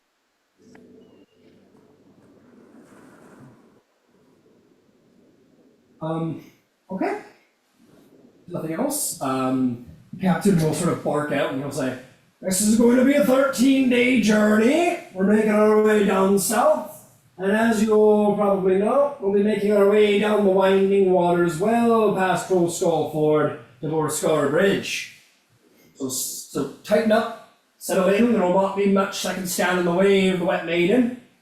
She may have a pretty name, but she can hurt you as hard as anything." They'll just continue their voyage. And as you guys make your way along, today is going to be smooth sailing. The weather is going to be cloudy, a little cloudy, some puffs of cloud, and a nice wind to keep the ship moving forward. But if there's nothing else, and there's going to be 13 days of stuff to RP if anyone has RP to do. But we'll say that is day one. You guys kind of hang out, maybe do some help here and there, and all of you find your way to your various quarters. You make your way down below, where you get some grub. Anybody want to learn how to fish? I'm pretty sure Stars gets seasick. If I remember last time we were on a boat. Yeah. Yeah, so Stars probably hears the word fishing and just starts puking on the other side of the boat. I know you like fish. I like fish, but not on a boat. and then he thinks about fish, and then he starts puking again. Well, my friend, and have you got some sort of point? It isn't on the barge. Over the side, Star, over the side. He tries to go over the side. He does. He tries. I don't know how bad it is. Okay, fantastic. At least there's no carpet on the boat, right? There's definitely no carpet on the boat. That's just not something that they require here. Okay. Let's see. You can all find your way to some good grub downstairs. They have a fairly decent cook aboard this ship. And yeah, you guys get some hop into some cots and get some sleep. Nothing comes for you in the night, and day 1 goes just fine if anyone needs a long rest. Day 2 comes around. Is there any RP, anything anyone wants to do on day 2, or shall we progress? I think someone wanted to duel. Maybe a little duel of sorts on the ship. I believe the idea was offered that you would battle Shroud, the fighter of the group. Yeah, Sarah's I just gonna just crawl up couldn't perhaps. remember or the name to the place. I think the captain says, "Well, if you're gonna do it on the poop deck. Most space up there."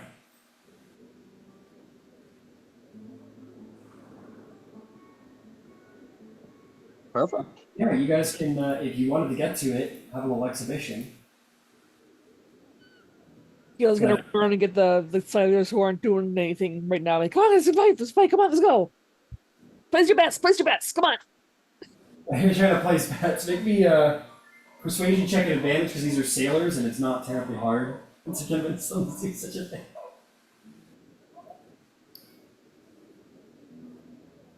So you said regular or advantage? Advantage. Okay. I got a 12. 12, some people are betting, some people are handing around some coppers and silvers, occasionally a silver, but mostly coppers. These are sailors after all. And yeah, there's some excitement.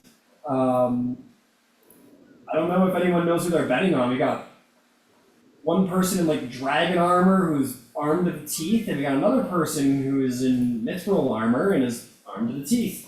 So it's pretty, nobody's really sure what to do. Shroud's certainly the more intimidating of the two, is the one sort of like dancing around singing jaunty tunes, and the other's just like going around doing just like robotically like a menace. Okay, is there an interest in beginning this competition? Yeah. Here, before we go, since you requested it on the docks, and I had a day to prepare, I'll, just in case, cast Death Ward on both of you. I mean, I'm just covering my bases. Alright. I don't think it's gonna go that far. But you had requested it, so. Star being cat sick, I guess, or ship sick. Anyway, he's gonna climb up the mast and just kind of watch from above and just be like, "I'm just gonna watch. I'm here. I'm cheering on Shroud and Felix, and I'm just gonna wave my guilty flag of white here." Alright, you head up on the mast and you'll keep an eye down below on the excitement going on. Non-lethal Shroud. Your Shroud, your HUD goes safety on. Yeah. Probably. Yeah. And yeah, you guys will just kind of examine and watch.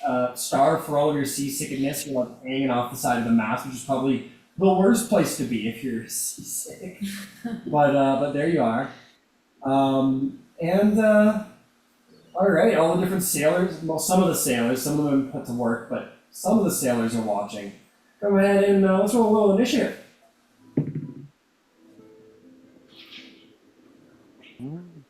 I can't find the initiative. It's been too long.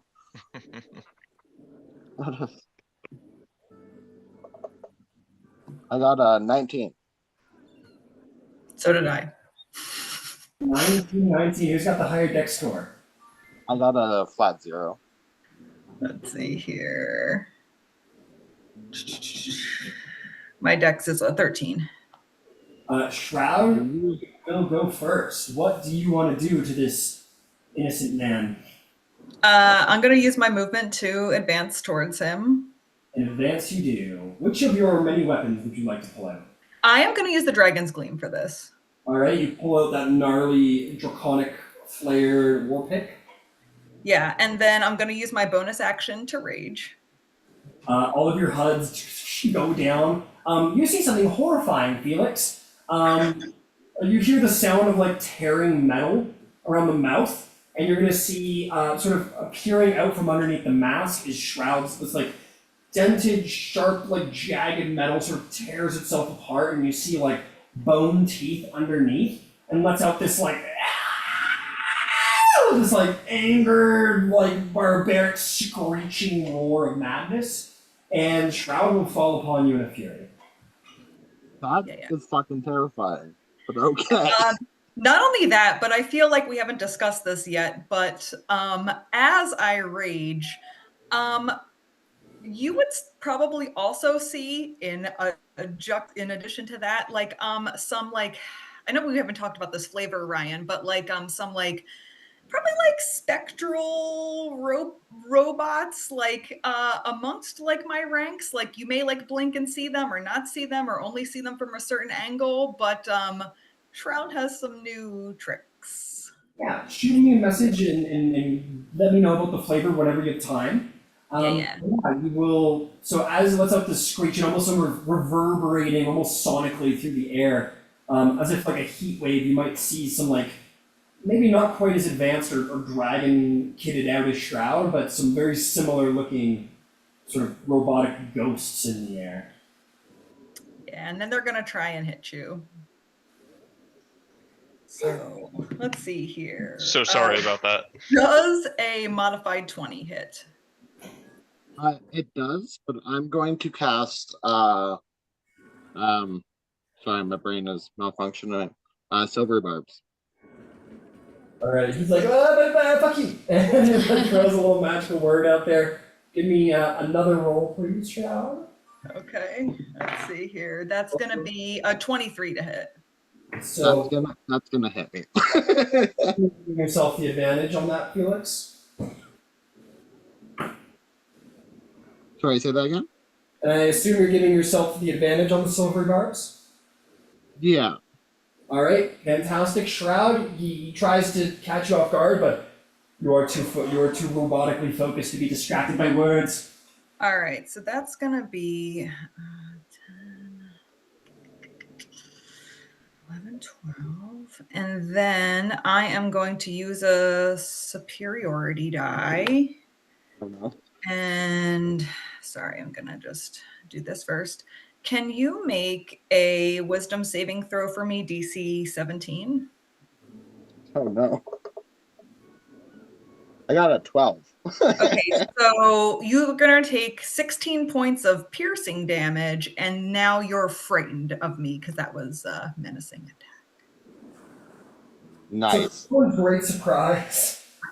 Felix, you're like, holy fucking shit! To be clear, you would have had advantage on that for silvery bars, but the pick comes down and slams and or almost slams because this is exhibition, so we're gonna say no real damage is being done. It's almost the war pick stops short, but almost drives itself right into your like breast shoulder, and you're like, like have this like crazy heartbeat moment as Shroud becomes like the terror of death. You want to take another attack, Shroud? Yes. Mark off the damage. All right, so that is going to be 29 to hit. Oh Jesus Christ. Yes, that hits. Yeah. Okay. Yeah, and then that's gonna be okay. Let's that's another 16 points of piercing damage. That didn't feel good. It's all exhibition, so Shroud's blows all stop short, but they hit hard enough that everyone's able to tell about how long you are. Shroud, is there anything else you'd like to play in there? They're gonna action surge on you. Yeah, baby. Oh Jesus. Ruthless. Doesn't even give me a chance. So let's see here. That is gonna be a nat 20. Oh God.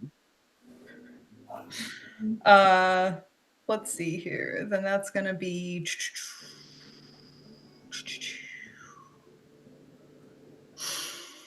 Oh man, I'm not even gonna get a turn. God damn it. Darvish is like yelling out to Shroud, going like, Shroud, don't forget not to kill him. It falls off the mask. Aren't you glad I cast Death Ward? Yeah.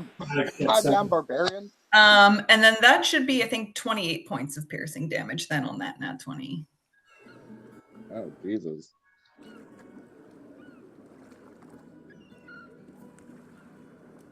Okay. And then I should get one more attack if I'm not mistaken. I believe so. Just admit, you don't need that extra one. Leave me alone. I don't like it anymore. And then a 23 to hit. Yeah, that's gonna be me. And then that's going to be 6, 9, 10, 11. And then I'm going to expend another superiority die. 11, 12, 13, 14. Damn it. And then can you make a strength saving throw, DC 17? I failed that one too. God damn it. So you're going to take 14 points of piercing damage, and you're now knocked prone. I'm out. You one shot me. Shroud quite literally puts you on your back, so exhibition begins. You're like, draw your scimitars. You're like, all right, let's go. Shroud runs forward, kind of goes into this barbaric like screech, reverberates through the air as like these shades of Shroud appear, and she just like. And you're like, oh fuck! You're like, and then the final blow brings the war pick around your heel and like pulls it out from under you, and your back hits the ground hard. And you're like laying on your back, and you don't even know what happened. You don't have a chance to swing your sword, but you have never in your life been beaten so quick and decisively as Shroud has in this moment. Whoa, I'm gonna like run up and get in between them and cast calm emotions on Shroud to pull them out of their rage. See, that's gonna run over and help Felix is there up. any way that like I can like pop? Oh no, that'd be poor sportsmanship. Fuck. Fine. It's just exhibition, so you could stand up and keep going, but like everyone knows here it's a clear victory, and it would be in very poor taste. Yeah. Yeah, I know. And fuck. God damn it, Shroud. You motherfucker. Couldn't even let me have a cool moment on my first session. Get you next time. If you started yelling at them, I think they would keep going after you, just to be honest. You're like, ah, Shroud, you fuck. And then Shroud just like eyes go red and turns back. Yes. And Terrence, you're like, no. Whoa! You pull a Jurassic Park. Maybe that calms you, Shroud, but some people hand over some coins like, oh, yeah, there we go. See how we'll collect the money and pay out the money and Oh, man, that's so painful. Oh. pat Shroud and just go, all right, you got him, buddy, you got him. Shroud, you're going to hear that laugh again, because that's like their new thing, so you're just going to keep hearing it. Exactly that. They've just learned about laughter. Yep. Yes. Star's just like on his side on top of the table now because he fell off the mat and he's like, is it over? How is roll an acrobatics check, Star, as you fall off the mast? Oh god. You gotta make sure he doesn't fall in the water. Hey, you'll land on your feet. Yeah. Are we? Are we gonna land on it? No. Find out. Roll an acrobatics check, Will. I'm getting bad rolls here, okay? 13. Okay, luckily I didn't roll bad. Acrobatics +9 on a 13 is 22. Yeah, you fall off the mast, like, whoop, and then you just let yourself fall. You don't even try anything because you're a cat, and just somehow you align perfectly, just like land on all fours on the table. You're like, oh, is it over? So no damage done. You're alive and well. Imagine just like falling through the air like a stick, and at the last second, your body just perfectly rights itself. Somehow. But no, he's just like, oh.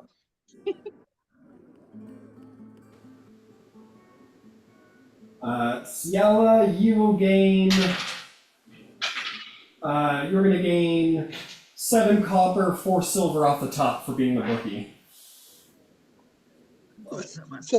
So I think at this point, I kind of get over my stupor enough to sit up, and I go, well, spit out a bunch of blood. I did maybe a piece of a tooth. Jesus. That sucked. Yeah. We're sorry about that. The game was rigged from the start. Yeah, I don't think I should ever let that motherfucker go first. I didn't even get my feet set and he fucking knocked me out. Well, good thing you're fighting on the same side then. Clearly, god damn it. I, I need more constitution. Oh yeah, I mean, even if you did go first, like Shroud's got more than enough constitution. Not only can they dish it out, they can take it. Yeah, Shroud's beefy. The beefiest. Yeah, fuck yeah. All right, Shroud. I kind of like sit up, walk over, and I go, well, I'm not gonna lie. I was expecting to win that one, but I know when I get my ass kicked, and that was pretty good. And yeah, good job. I stick my hand out to like shake yours. They'll shake your hand, and this time they won't crush it. They'll like give an appropriate. That's right. Only a little bit. Yeah, so a little bit, yeah. That's just the straw that breaks the camel's back. Just every bone in my hand just crunches in that moment. Into dust. Yeah. Like in cartoons, you know, when you see like the cartoon handshake and it's just like the middle is crunched and just the fingers. I imagine Shroud is like, you know when you get your heart beat or you get your blood sugar tested with like the machine that closes on your arm? Imagine that Shroud just like closes the hand slowly and then like gets to the point too tight and releases like amount of super like, and then that's a proper one. Hilarious. You hear one of the crew members say, "Land ho to port side!" The captain goes, "What? There shouldn't be any land here." And the crew will sort of like look off to the side, and you'll see sort of this like misty island off in the distance, maybe like 2 or 3 miles off. Sort of like a sort of kind of, I want to say diabolical almost. It has a certain weirdness to it. This sort of like circling mist around the mountain with a small mountain top. It's a little darker over there as if the clouds just very specifically seem to darken the island. It's a strange island. He goes, "This isn't on any maps." "Well, continue on. We have a journey to make." And he turns around and goes, "Unless all of you have some important thing to do over there." I don't even know where that is. How are you taking a closer look? Can I? Do one of these? Yeah, I guess. Maybe a perception check, sure. 19. 19. You look over there and, you know, it's like the regular biome, but it seems like a strangely dark biome. There's something about it that makes you feel uneasy. You don't see, you know, you're too far up to see anything living, but your half-elven eyes see a sort of dark island in a sea that shouldn't be so very dark, and it makes you feel uneasy, like there's something wrong about that island. Okay. Can I, Ciela, would there be like a telescope or like a, what do you call this? Spyglass? Yeah, is that something I could find on the ship? I've got a bad feeling about that. Well, you gotta ask someone to use theirs. I don't have one. Sure. Yeah, would you mind making the introductions for me? And CL will just look around and see someone with spyglass go, "Hey, you!" Your father turns around and goes, "What?" Mind if Airbear takes a look through your spyglass of that? Make a persuasion check. They're very expensive. They're very, very, very expensive. Nat 20. Oh, shit. Don't break it, or you're buying it. And we'll hand you a beautiful sort of brass and redwood spyglass. Okay, I'll take a look through it then. You can make me another perception check if you want to turn it into advantage. Take the higher of the two you roll. Oh, Oh, okay. It would have been the 19th. The 19th. You peer a little closer. Does anybody, this is a little off-table-y thing, but does anybody here require any particularly specialized material components right now? No? Parents? Something like that? I mean, always looking for more material components. Yeah. Does I anyone, guess you, maybe Eravir, maybe Felix, have anything in mind that is particularly valuable you may require? I just haven't had a chance to like read through the spell components of my spells yet. Is it okay if I give you a list after? Well, it's relevant to the moment, is why I'm asking. Oh, yeah. I think I just need ink for teleportation. I'm pretty sure. silver and diamonds, always awesome to have. Yeah, and I could use some specially marked sticks, bones, or similar tokens. Okay. But that's... Okay. Eravir, I want you to make me a nature check on top of it. Oh boy. 18. 18. So it is a mountainous sort of island. There's like a larger mountain that it could be volcanic, you do not know from this distance. It's certainly not an active one, if it were, but there's a sort of mountainousness to it.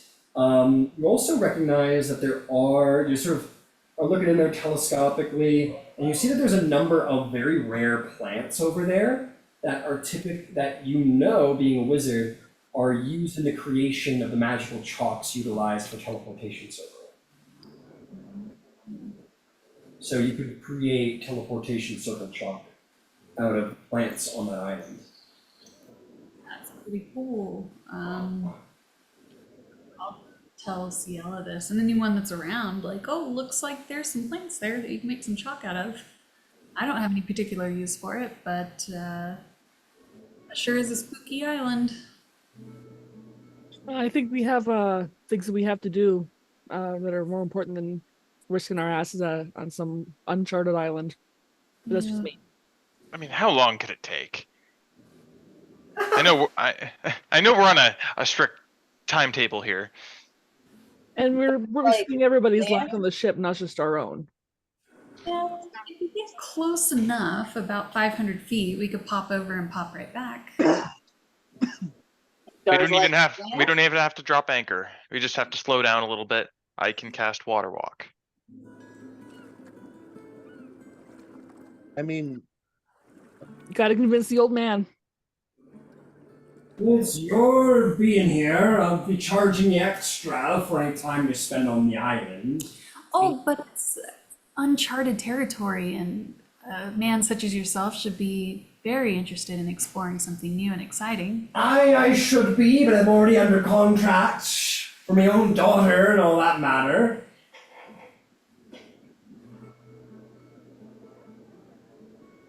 You do what you want, but I'll be charging you, and my men will not be going ashore. Let's mark it on the map and come back after. Maybe another ship. I don't want to risk my the wet maiden. That's me. You guys, if everybody else decides to go, I'll go. But I mean, it's not my ship, not my call. It is. You contracted it, boy. Do you have, can you make use of these chalks, Terrence? Chalks? Not necessarily chalks. You would know, Eravir, that these chalks are for like the teleportation circle spell, which is typically an arcane spell. The only people who would possess it would be either you or probably Felix here. Oh, okay. I'll tell Felix about the plants that can be made into chalks. I personally don't have that spell. I mean, luckily enough, I do. If there was a way to get them, it'd be good to have a way to get back to Waterdeep or Baldur's Gate quickly if we needed to. That's very true. I could see some good use out of this, and if we get within 500 feet, we could dimension door quickly over and come right back. You have to go exploring to get the. You have to like. Oh, Yeah, they're not like just I like don't- sitting on the shore in like a ball. You have to go kind of inland to go find them up the side of the mountain to go grab them. But can I see them and dimension door to them? Not with 500 feet of. Oh. You can certainly get to the shore with 500 feet. You'd have to explore inland to go find those chalks. They don't grow on the beach. They grow up on the mountain. Oh, okay. Yeah. Well, Henry, we could take the griffins and go scour the cliffs quickly, see what we could find. Sure, and they could catch up later. Right, I've got a flying beast. I forgot about that. Sure, that sounds good to me, and then that doesn't take us off course.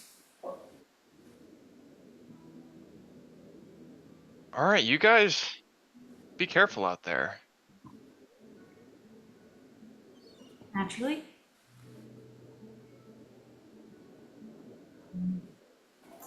Nah. I'll watch it back if Largoth is up for it. But I'm not going on the island. Fine. Sure. Star's like, island, land. I mean, you can double up. It's not that far away. You could double up on griffins and dragons and go. You have to convince your dragon to let one of you guys on, but yeah. Yeah.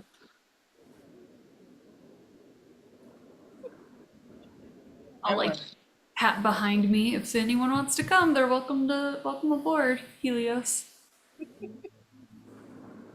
Star crawls up on the back of Helios behind him. Oh man.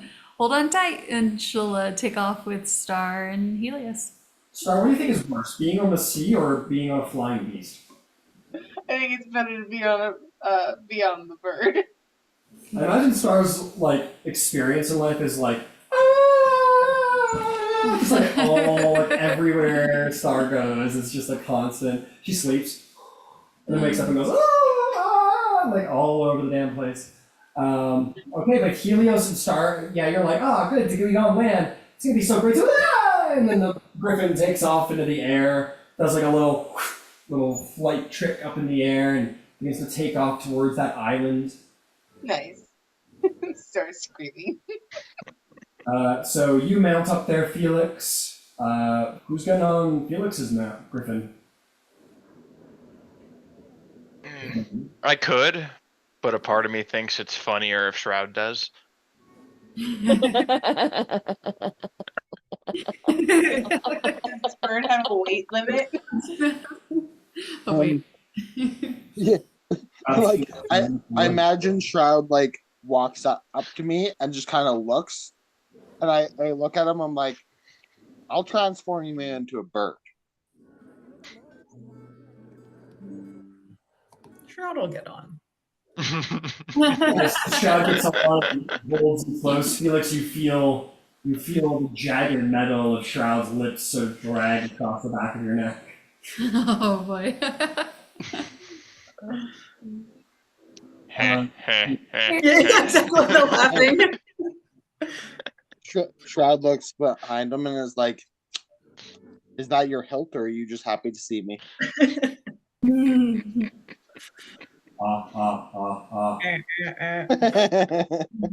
Fine. Okay, fantastic. And last but not least, Ciela, you let out a sharp whistle. Yeah. Black will appear. It'll definitely roar at your father, who jumps, and Largoth sort of. And you When two the can. parents joins us? Yeah, you'll let me ride you, right? We're friends. I don't know the meaning of the word. Oh, you're a big softy. Don't tell her that. I am She's a fearsome beast. My skills are brawn. Yes. Yeah, they are. And then we'll take off into the sky, and we'll very sort of jealously like zip past the griffins, and we'll take head. You guys will fly towards the islands, but it's only like 2 or so miles off. It's gonna be like a 15-20 minute flight. You get closer, and as soon as you pass from the light into the dark, you enter onto this strange island. And all of you hear a voice pervade all of your minds. You have entered the realm of the Bone Lord. Come or go, you cannot, for you shall remain in Merkel's land for all your lives. A sourceless thunder will crack off as you'll hear a loud sort of this faint off on the wind distant screech of wraiths across the island as you have entered to a very cursed and terrible place. I need everyone to roll a Constitution saving throw. Oh, excellent. May Awesome. I make a history check on the bone carver, or what did you say? The Bone Lord, but you can make a Constitution saving throw first. Okay. Go. 11. 11, nice. 19. 11 as well. Hey, 21. You want me to roll for Largoth? 23. I'm with the 11 gang. I got 19. 14. Did anybody roll 10 or lower? No. Okay, you guys sort of go in there and you feel this like wave of lethargy, and then it goes away immediately, and you feel as fine as you ever did. You even feel like as you feel that, you even feel the griffins and the dragons just sort of like dip about a half a foot in altitude and then return back up as if they felt the exact same thing. And you know you're not alone in that sensation that you all just felt and shared. And we're gonna go to a break as you have entered onto a cursed island. Good job, guys. Wait, can I get that roll in? Yeah, get that rolling. Religion. Religion. Bone Lord. 17. 17, Merkel, the god of the dead, the god of decay and exhaustion. He is known as the crown prince of Mergoyne, the lord of bones, the old lord skull, the reaper himself. He is a denizen of necromancers and a greater, sort of quasi-deity. He's one of the dead three. A very dangerous and evil god. Let's get some chalks, she said. It'll be fine, she said. Is it too late to turn around? A couple drinks, have a couple laughs. I don't think this is worth chalk. It's too really, late. It's really nice chalk. It better be. Shroud, I love your character so much. But fuck you. Yeah, they're real special. You know, if that's not the epitome of bitch you thought, I don't know what was. Alright, everyone's back. Let's get her done. Oh god.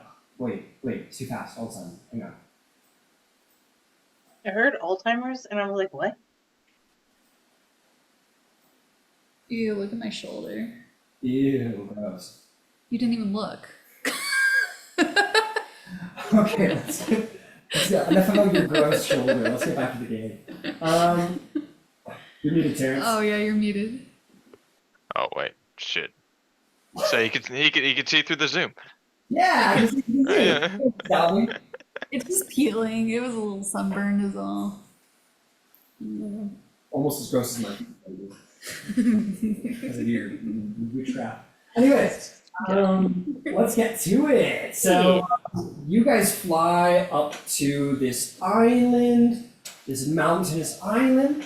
You feel this sort of like wave of lethargy that sort of files away from you on this dark place as you turn around. The sea is endless and black and murky, and all that there is the island and the whales, the sort of eerie sounds on the wind. I need to share my screen. What do you do now that you're at such proximity? Oh, I'll tell the party. This is a. This is. I'm sorry. This is a death island of the god Merkel. So it's a bad place.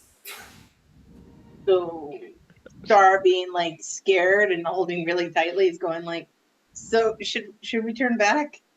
Yeah, that's what I'm hearing. It sounds like we turn around. Yeah. Is the chalk that important? How close are we to the chalk? I will remind you that the voice, like, you can always turn back. You don't see the ship anywhere. Like, it's like as soon as you pass into the shade, like, you guys saw the ship all the way in. The moment you pass into this darkness, it's like the whole world went dark with shade and blackness, and you cannot see your father's ship any longer. The voice did say something like, you may be alive or dead, but you may not leave this island, or something along those lines. But you can certainly try. Guys, blah. I don't know what to do. Star's just like freaking out, going like, land? Land? I don't know about this land though. What other land is there? This land seems dangerous. But I don't see the boat. Well, we just head back the way we came, right? And then the boat should just be right there. You'd think. Here, should we try it? Sure. Give it a try. Let's see what happens.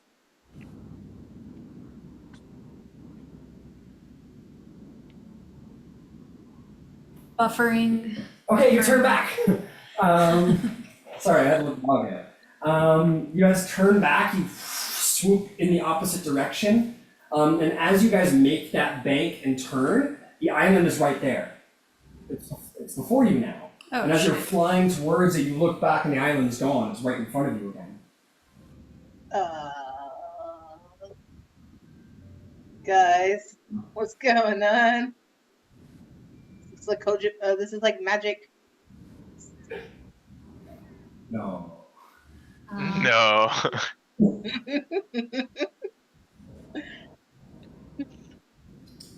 Oh, I don't think we have a choice. I also need to make a con save. Another con save? Yeah, everyone including Mounts needs to make a con save as you guys attempt to turn back. Oh god. 15. You're fine. And 13. Fine. I got 11 again. 24. Fine. I got a 4. Oh shit. 4. I'm You're needed. retiring as an adventurer, guys. Clearly, not fit for duty. Cool meeting y'all. So Felix, you are going to take a point of exhaustion. Oh no. Fuck. Ciela, how'd you do? You're muted, dude. You're still muted, man. 14.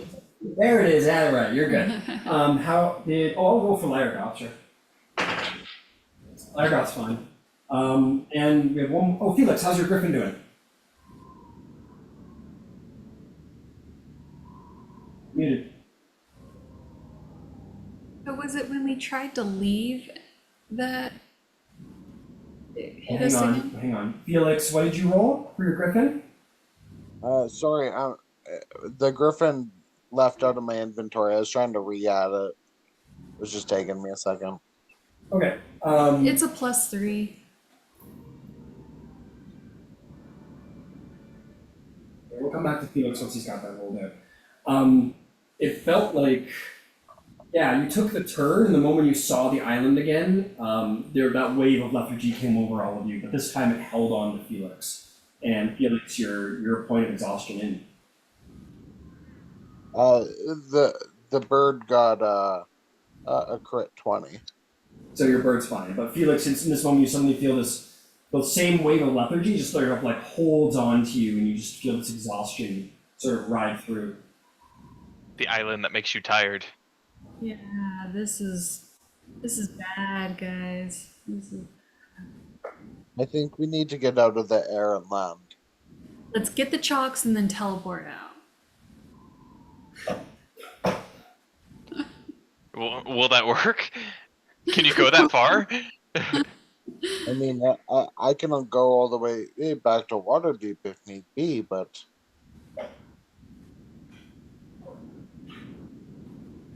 Alright, we can't stay in the air forever, so let's land and then figure out what we're gonna do from there. You guys all land upon the beach. I will say, Erebir and Felix, your griffins are a little bit more like they're fine. They're not skittish by any means, but I would say defensive is more the word. Not of you guys, but they just kind of like seem to be a little bit more on alert. Not skittish, not ready to run, but almost like ready to defend themselves. Like the hairs on the back of their feathery necks is standing up, so to speak. Irogoth seems the air of confidence is kind of bored, in fact. Do I notice any life on this island? Make me a survival check. 6. There is plant life. There is grass and trees, but there's no birds. There's no chirping. There's no anything other than this sort of wispy wind that sort of howls with the voice of something forlorn. Can I roll for survival check? You're looking for life as well? Yeah. Sure, go ahead. For anything that's promising. Sure, straight roll. Dirty 20. As you stand on the beach, you find plenty, not a abundance of flora, but flora. You find some trees and grass, but not a ton of signs of fauna. Not so much as a bug in the air. I like this place less and less. Yeah. It is a death island after all. It makes sense that there's nothing alive here. yeah. Sorry guys. I know I needed spell components, but I didn't mean to bring us to Death Island. Well, I let's. just wanted land. Is there anything on the island that looks of note, like a cave or like a peak or? Perception. Okay. Oh, that's a 9. A 9. No. Just look around. The beach seems like a beach, and the mountain seems kind of like a mountain. Kind of do a quick glance. Nothing special. What do you guys see? Do you see anything that looks of note? It's yellow. Can I sense anything with my primeval awareness? What are your favorite enemies? Humans and dragons. You Well, wake out humanoids. your primeval awareness, and the only thing that you register is your own dragon, the humanoids in your party, and a deep feeling of corruption within nature. Okay. Ugh. Yeah. I cast Divine Sense. Within 60 feet of you, you span your senses out. Nobody in this party is celestial, undead, or a fiend. And nothing else within that radius seems to be undead or anything like that. As far as you can tell. Oh, you do sense an undead in the tree line. Nice. I know close to it's Vannery? Avery? Aravir. What is it again? Sorry? Aravir? Aravir. Oh my god, I'm so sorry. I'm so bad with names. Aravir. I just step closer to Aravir and I say, there's an undead of some kind in the tree line.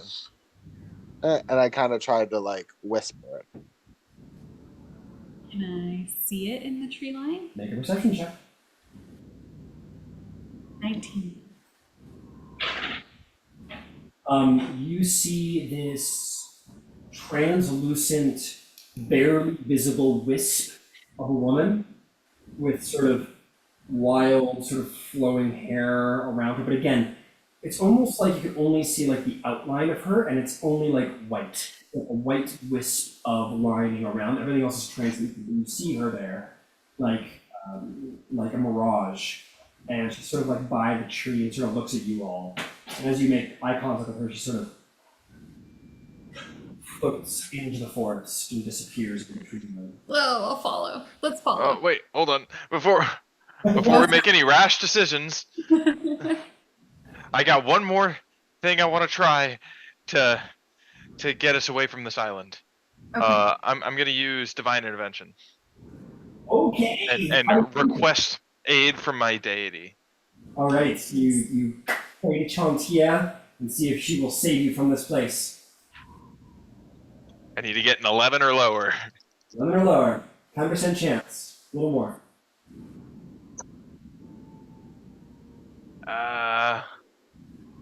88.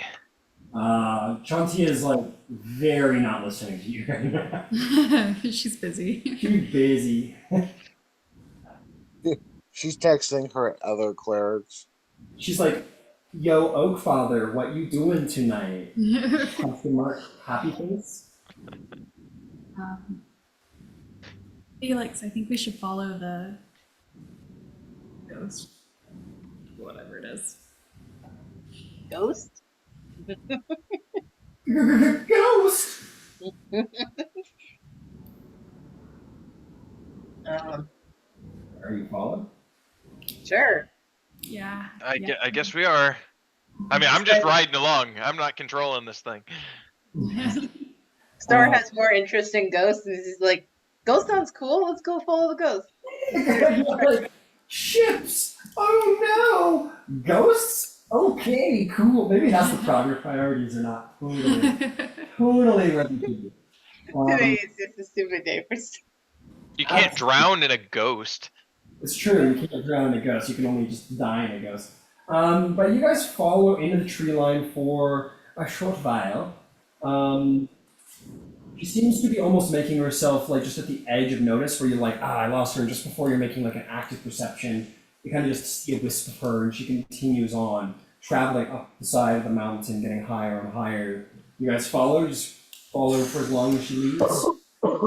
Can I insight check this ghost? Do I get malevolent vibes? Like I said, This feels like a trap. I'm getting malevolent vibes. You're not getting malevolent vibes? This feels pretty malevolent. Yeah, I Yeah, gotta like I've read like 4 books in my lifetime, and every one of them had a scene like this that involved people dying. Something about her says that she's guiding you to something. That she's To our doom! She's trying to lead you towards something, but she acts alone. She's not. She's by herself. She acts alone. She hasn't attacked you. You sense there is a something deeply wrong about her, but there is this feeling she's guiding you to something. It could be a trap, but it's not. You wouldn't bet on it. You wouldn't bet it's a trap per se. Okay. Well, Terrence, I think she's our best bet. Can't stay here. That said, Terrence being a cleric and Felix being a paladin, if you two want to roll, shall we say, religion checks, you can try and determine the nature of this being. Absolutely.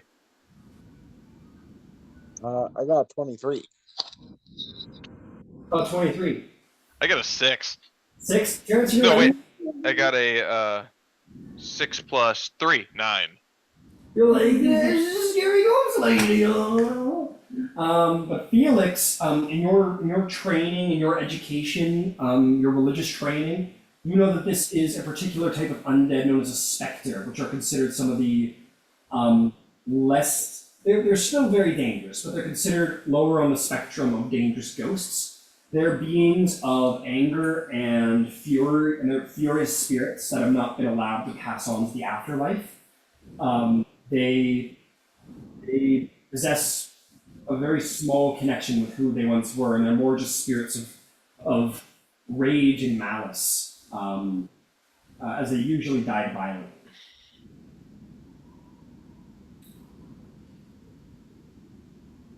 Um, well, I kind of quietly like tell the party what it appears to be, and like,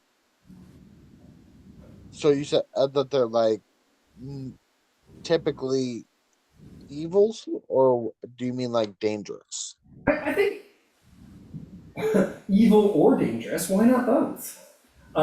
They're typically considered like evil and dangerous. They're typically considered like most of the time they're just like angry and malicious and they lash out at all living things. The fact that this one isn't doing so is strange. But one thing is certain about specters is that they are either born of dark magic or they died very violently. Either way, they did not come they came to a pretty foul end. Perhaps we need to help this spirit pass along and they can help us off the island. I think they're our best clue as of yet. All right, let's see where they're leading us, and hopefully they don't steal our bodies. What do you mean seal our bodies? No, that's not Yeah, what they can like ghosts do. take control of our bodies. Wait, You don't what? know about ghosts? No, actually, should I put a knowledge check? Do I actually know about ghosts? Maybe your religion check. Oh god, this is probably gonna go bad. What's my religion?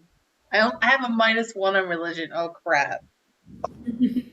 I got a 17. Weirdly enough. A 17. Star is like, Terrence is like, they'll take over your bodies. You know that is a thing they do, but you once talked to a cleric about ghosts because you think ghosts are fascinating, and that cleric was a pretty powerful cleric, and he said to you, when confronted with with specters, with the ghostly undead, you need not worry for your body, you should be more careful for your soul. Fine. The Star has no worries about his soul. Clearly, I tell that to Terrence. Like they don't take they take over your body, yeah, but it's your soul that they really want. It's not your spirit. I mean, ideally, I'd like to hang on to both.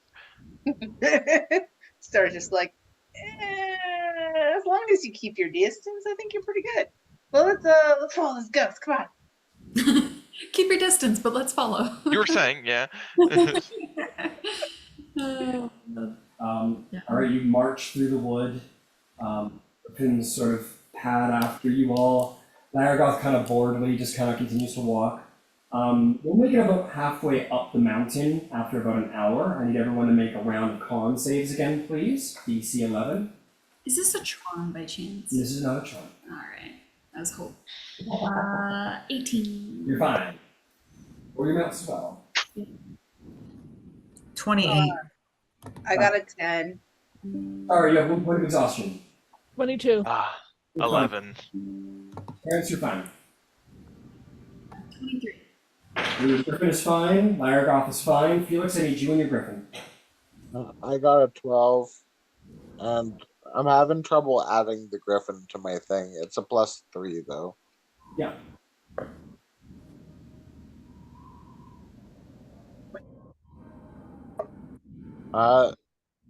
The Griffin got a 10. Your Griffin takes a point of exhaustion. Okay. So, Star, Felix, and Felix's Griffin should be at 1 point of exhaustion as of now. But you're just about your way up to the top. If you hit refresh, Felix, I've added a Griffin to your inventory. To your, not your inventory, but your extras tab.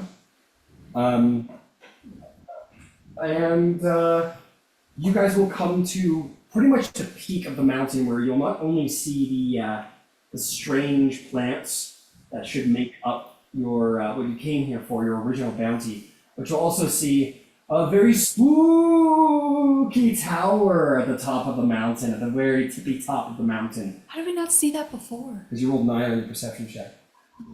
Yeah.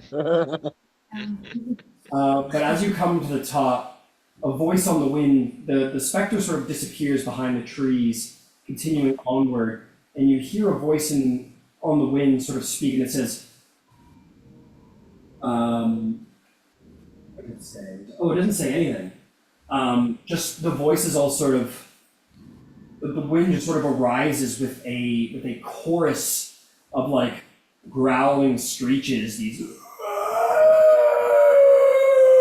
sort of tearing awkward, and rising from the very island itself, you see not only a number of other specters, but you see a number of more darker undead creatures that are half corporeal, half solid. They look like flesh just made of black smoke, just like stretched across a rib cage, and a skull bearing these like iron like crowns with white marbled eyes. They sort of rise of long spindly fingers. These wraiths come to consume you, and I need everyone to roll initiative. Oh, yeah. Ooh, mama. Told you it was a trap. I want to go see. I don't want to go. I got a taste on you guys. I don't like my initiative. Hey, natural 20. Where are we flying? I was saving it for an initiative. It's always Well- good or bad, depending. I swear, I'm really having bad rolls tonight too. Use different dice. Dice jail. A lot of them are going to dice jail today. Aren't we on our mounts? Well, no, you're walking through the brush. I thought we were just flying. Yeah.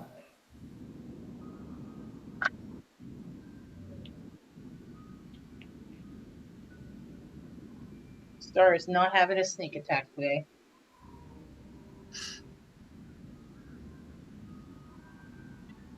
I mean, you can. You just gotta find a way to get advantage. Fuck that. That's about it.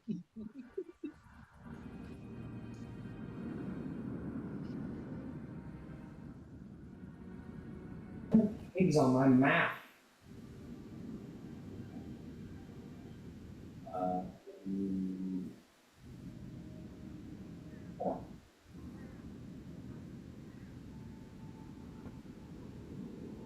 Some technical difficulties, please stand by. 1, 2, 4. Sounds on this. 1, 2, 3.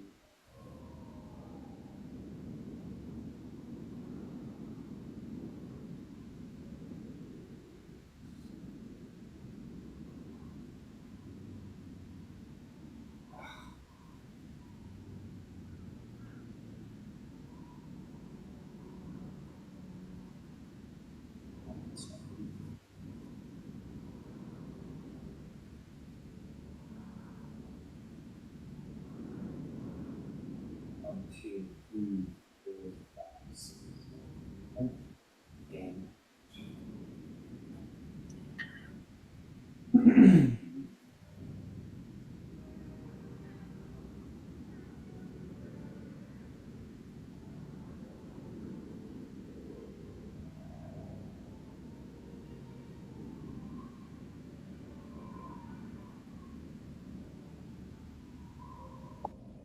Okay, welcome to Spooky Island. This is some battle music for.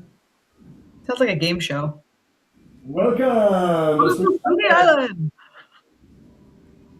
I think, wasn't that the name of the island in the live action Scooby Doo movie? It was. It totally was. Was it really? That's bad. That's hilarious.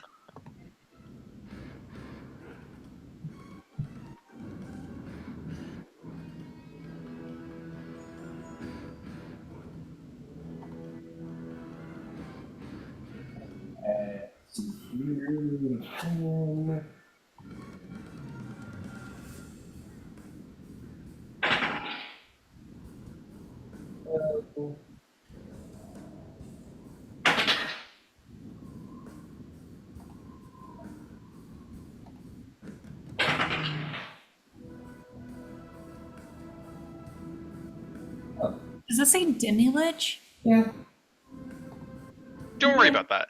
don't worry about that. Stop looking. I'm very worried about that. Okay, could I go ahead and. Oh, two. Actually, sorry, I gotta make a Just like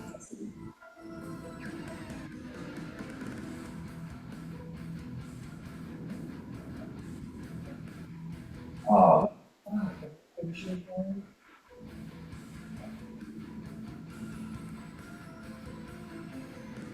Oh, good. Okay, let's get some initiative going. 25 to 20. 28. 20. 20. Do I have a 20 to 15? 17.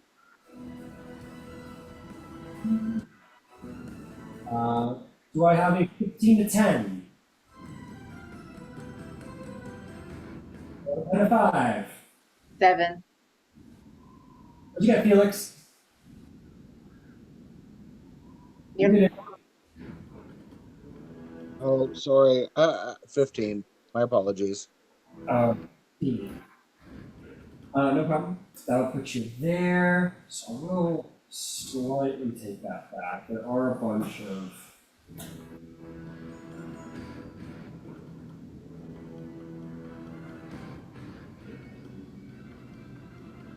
You seem to be forced a light with features here and there, and all over the square. Ciela, you're first to start, but you see ghosts and wraiths and creatures of evil everywhere. What do you do? First thing Ciela's gonna do is swear a whole bunch. Sure.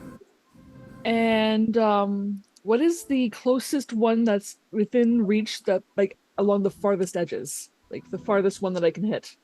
The furthest one you can hit would be, well, what's your range is like 1,000,000, right?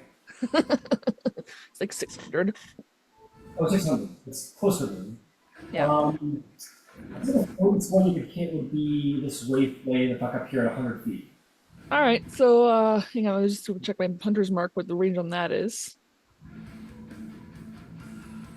That is 90. 90. Okay. Or one that's closer, that's within 90 feet, or you can always make up the distance yourself if you want to go further. Yep. All of these, like, oh, this guy right here, that one's at 90 feet. All right, I'll target that guy. I'll drop a hunter's mark on him, Cool. and then I will use my overdraw and see if I can hit him.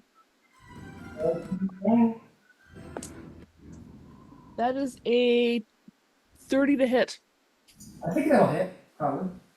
Oh wait, -5, so actually 25 to hit. Yes, will still. All right, so 10.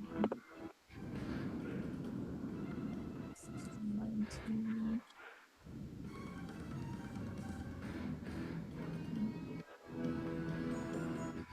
That's 30 damage. Just piercing? Yep.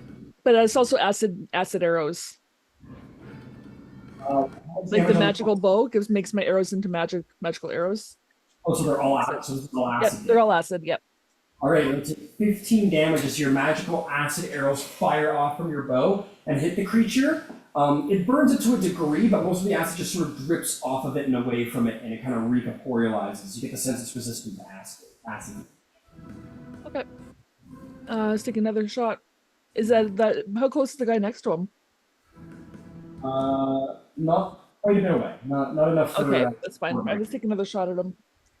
Same thing, overdraw. And that is a 14 on the dice plus 6, 30, 20. Good. Yep. And let's do this damage again.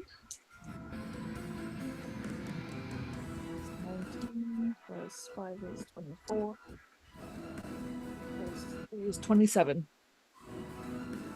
27 acid damage will be reduced to 13 acid damage.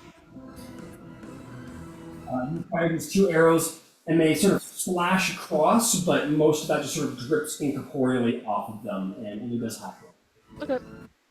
Anything else? Movement. That's it. All right. You want Lyragoth to do anything specific? I'm gonna say to Largoth, these things are things won't be hurt by your breath that much. If you're gonna attack it, stay away from it so it doesn't touch you. And I'll take flight. Sort of taking a cue from you, he's going to go try and attack the big one in the sky. You roll.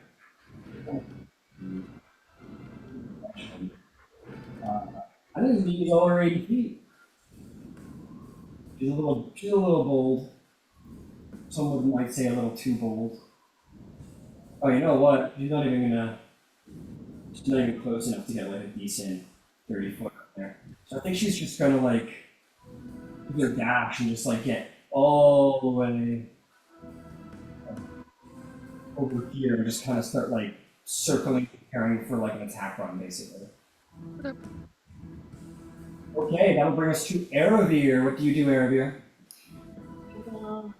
Bonus action blade song. You bring up a war razor, this long curved blade, and spin it around yourself. It sort of creates a melodic elven music on the air, and you begin to dance to it, and your magic flows through you. Mount my griffin. All right, dance on the back of your griffin. And we'll use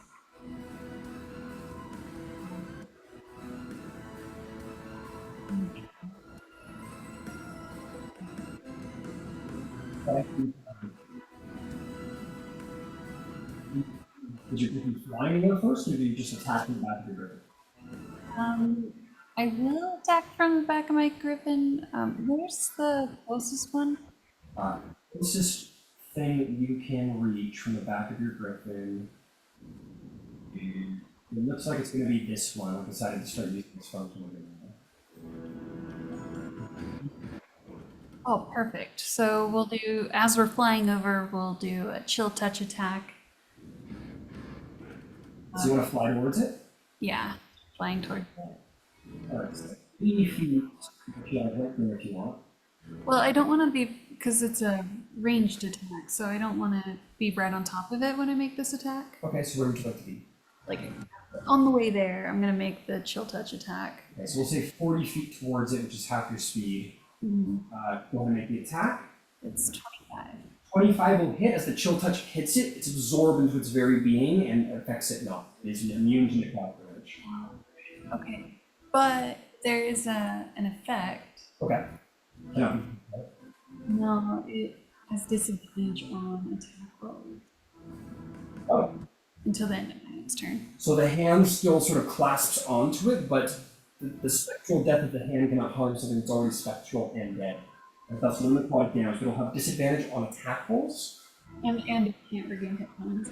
Disadvantage on attack rolls, understood. And then we'll fly the rest of the 40 feet and I'll make a water razor attack. I? Yep.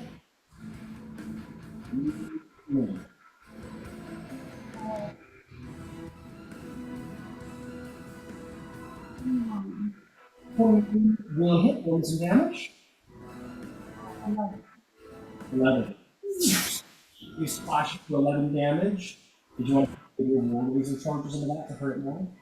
Oh, sure.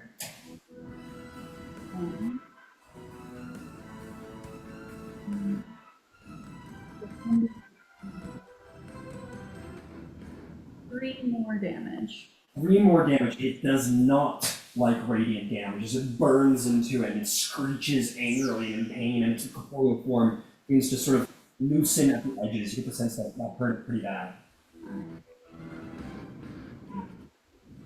That'll be my turn. Alright, I'll bring us to Terrence Marigold Jr. What do you do, sir? I am going to reach into my bag and pull out a vial of holy water. You pulled a vial of holy water, very nice. And I'm going to approach Felix, say, "Here, let me give you a hand, and I'll use the holy water to cast protection from evil and good." You take a drop from it, a single drop on the end of your, like, into the palm of your hand. You put your hand on his shoulder, say a private prayer to Chantia, and he will be protected from evil and good. Very, very good spell. And I'll whisper, go get him, glass cannon.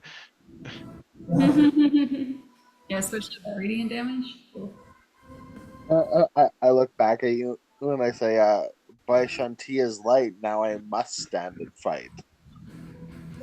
Very nice. You're beginning to see. That's not also your god too, is it? It is not. Oh, okay. But I say, what a coincidence. You can convert him. There's still time, Terrence. There's always Yeah, I mean, there's always more room under our tent. There's always more room under the light of Chauncey. Is there anything else you'd like to do? And no, I think I'm gonna stay put here. Ideally, my goal is to try and draw in as many of these ghosts.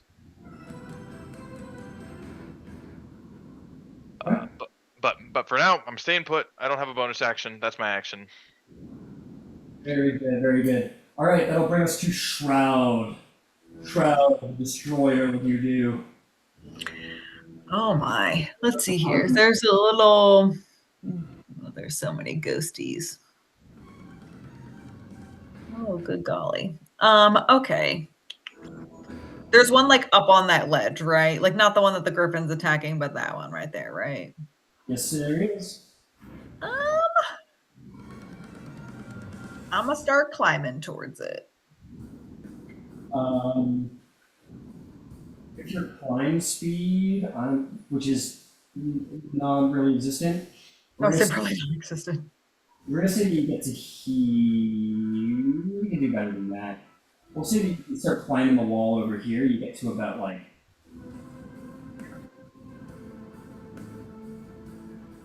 I'll do, you know what? I'll do better. It's the start of combat. I like to get a little loose at the start of combat. I'll say you get there at the end of your movement. So still not in melee. Then I guess I'm gonna dash and try and get like up close to it. All right, easy enough. You dash for another 15 feet. Will get you right up to it. All right, and then let's see here.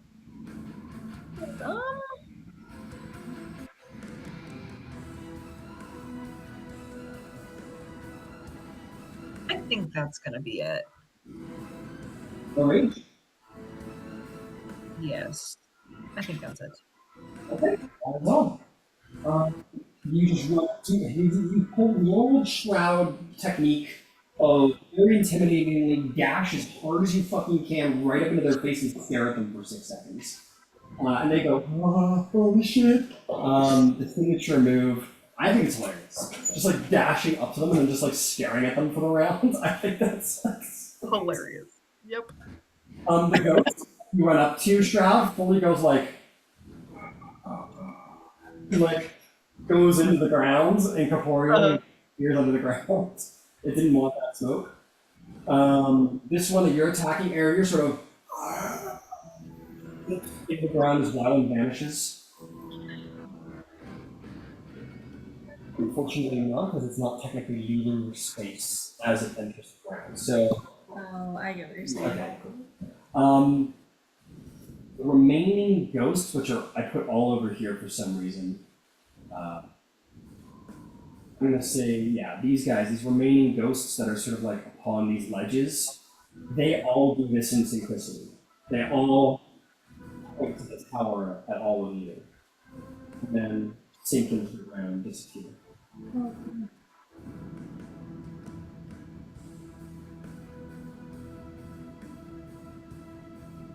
And that is what they do with those people. Felix Walkfield, you are protected by Chantia. What do you do with that? Oh, you're saying that the ghosts all like pointed and then floated down? Yeah, there's two types of undead here. There's the specters, and then there's these other more like dark, like nefarious looking ghosts. The spectry ones, like the one that guided you all here, other than the two that were actually like confronted by Shroud and Erebir, who just disappear and leave immediately, the rest of them just sort of point to the tower and then disappear under the ground. Most of them held into this. Well, it sounds like fuck up some undead. Um, can I take control of my griffin? And I want to get him to dash to, I guess, the closest of the more nefarious. Like, is my like gauge of the situation that the ones pointing seem to be like bound by the other ones of, or something like that? Is there a way I could deduce that? Uh, no insight check required. The fact that they didn't attack you, left the battlefield, and also directed you probably means that they are asking you to do something at the tower. The other more darker, nefarious ghosts, they look much more interested in engaging. Like they're all like preparing to like swirl over at all of you guys. But those ghostly ones were like, and then get them to the ground. So you can take that for how you will at that point. Oh, I'd like to try to get up to one if I can. One of the like dark ghosts. Yeah. I will say that you just get in the melee of the closest one. I like to be a little bit easier on kind of calling you on the first round, but yes, you do. You got the smells. Okay. So I'm in melee with that one right there. Yes, you are. That one right there. You took a couple of shots from Cielo. And I'd like to start attacking if I can. Go for it. You use your movement to command, but you've got your action and bonus action.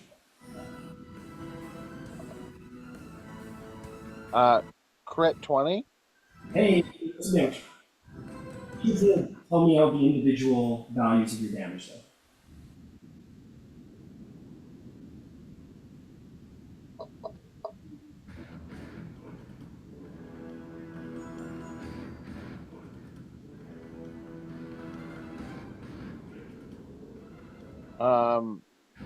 And crits we double all damage, right? What you do is you take the total possible damage you can roll, and then you roll all of your dice one more time. Okay.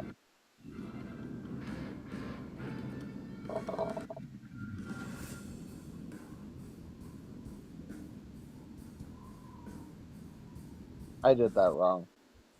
Sorry. I'm having trouble working out this math because it doesn't add the flame tongue damage automatically. Yeah, you just take the value of the maximum possible damage you would deal on this attack, and then you just take all of the dice from that one attack instance and you roll them again. So if you have a D8, you would just take the 8 and then you'd roll the D8 again. So 40 damage, but I'm also going to smite. Alright? Yeah, and that's going to be a fourth level. So in this case, it's 10d8, but since they're undead, it's 12d8. That is not accurate. You're going to be. That's sick. Yeah, you can only do a maximum of 5d8 damage on a single smite. So that'd be with a fourth level spell slot then? Sorry, this is my first time playing a paladin. I'm a little bit new to the mechanic. No worries at all. Moment. So divine smite. Because it has 2d8 plus a d8 per level. So, okay, I want to do this first thing first, okay? Forget the smite for a second. So you did 40 damage on the guy, right? Yeah. What was the was that fire? Was that slashing? That was that would have been 33 slashing, magical slashing, and then 7 fire. Okay. Fire will be reduced as it's resistant to fire to 1 damage. That was 3 damage. Yeah. And you want to do like a maximum possible push smite. here. So because it's an undead, the maximum possible damage you could do is 6d8. So that would require you to spend a 4th level slot. Yeah. I'm gonna do that. Since it's a crit, I just do the max for the Yeah. one and then roll the other. Don't worry about it. It's dead. At that point, it's fucking dead. You're dead. You slash it with the blade, and there is a flash of radiant energy that just disintegrates this evil spirit, completely destroys it. There's not even like a sound as it just incinerated by radiant flame. I don't think I can get any other ones in range, so I guess that'll be me. That'll bring us to the wraiths. Oh, sorry. Actually, can I bardically inspire let's say Shroud. Make sure to hit them and not me. Yeah, what's your dice size at this point? It's a D8, I believe. Alright, Shroud, for the next 10 minutes, you have a d8 to spend on an attack roll, saving throw, or ability check when you are ready. Incredible. Well done. That'll bring us to the wraiths.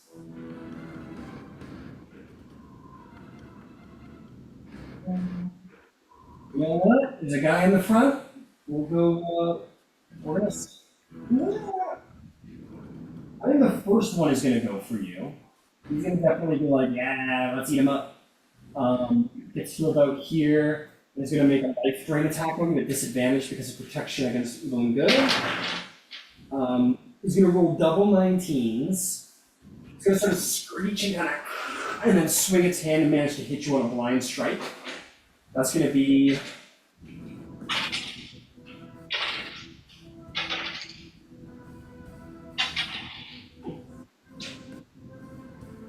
gonna be 26 necrotic damage reduced to 13 because of you.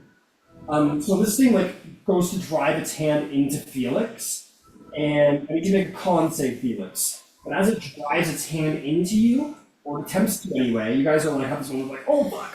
And as it does, his hand almost seems to bounce off of, like it goes through Felix's armor, it almost seems to bounce off of his like body and just sort of like scatter aside. So you know that's not anything to do with the protection. That's weird. That'll be a 19 for the gun save. 19, no secondary effects happen. But this one undead is not loving battling you, and the rest of them see that and go, oh, not going to do this. They're going to pick other targets. This one's going to fly down 60 feet to you right there. We're going to place them all first. This one is going to reach you at 60 feet as well. This one's going for Big Dragon.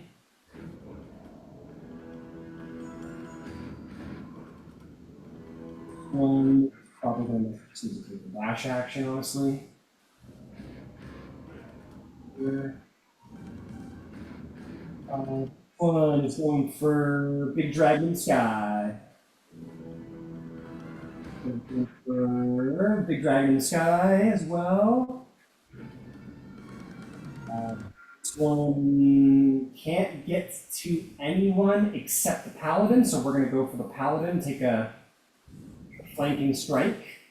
And this one is going to go for the Paladin as well. Oh, that was a little extra, but so we'll come back here. Okay, let me take care of this. So we'll start with you, Felix. That's going to be 2 straight roll attacks because of flanking. We'll cancel out the protection.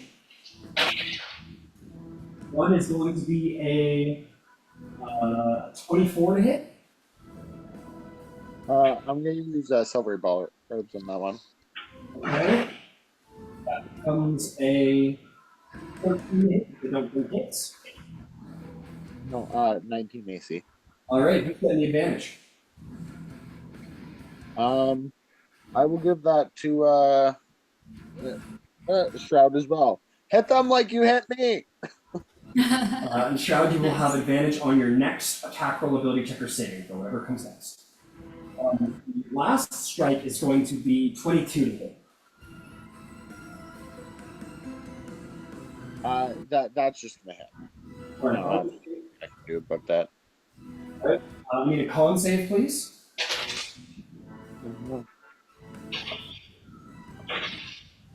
Crit fail.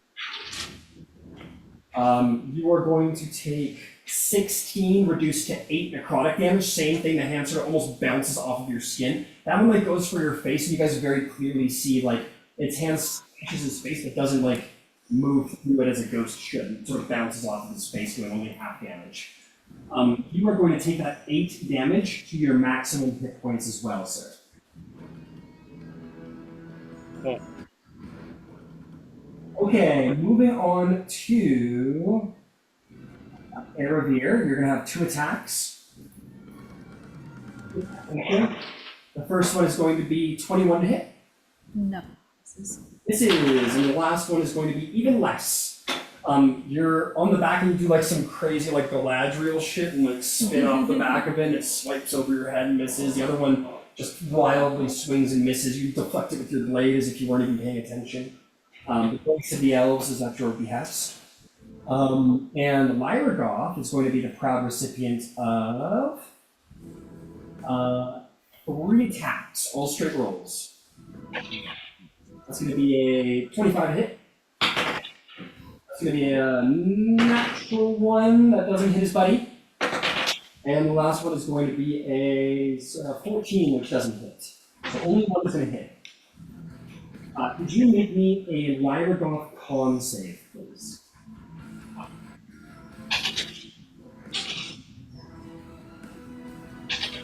That's a nat 20.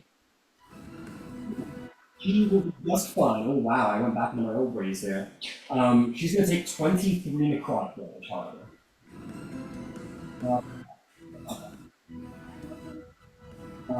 So they're trying to hit Lyragoth, and they're just sort of bouncing off of her hard draconic scales, but one hand manages to actually like go into her body, and Lyragoth sort of screeches in anger and snaps at that person. Their hand is pulled back, so does damage her, but she's still going strong.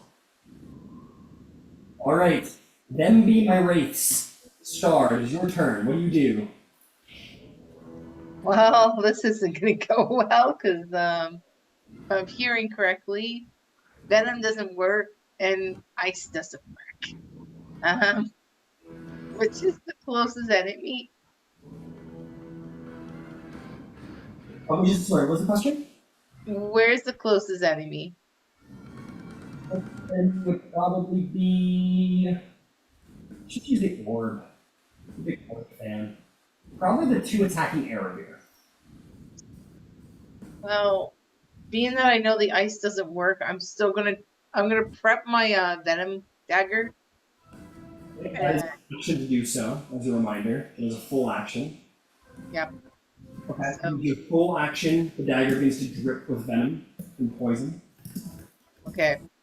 And I'm gonna be hiding behind a rock and try to go in stealth. Okay, you want to like move forward and hide behind a rock? Yes.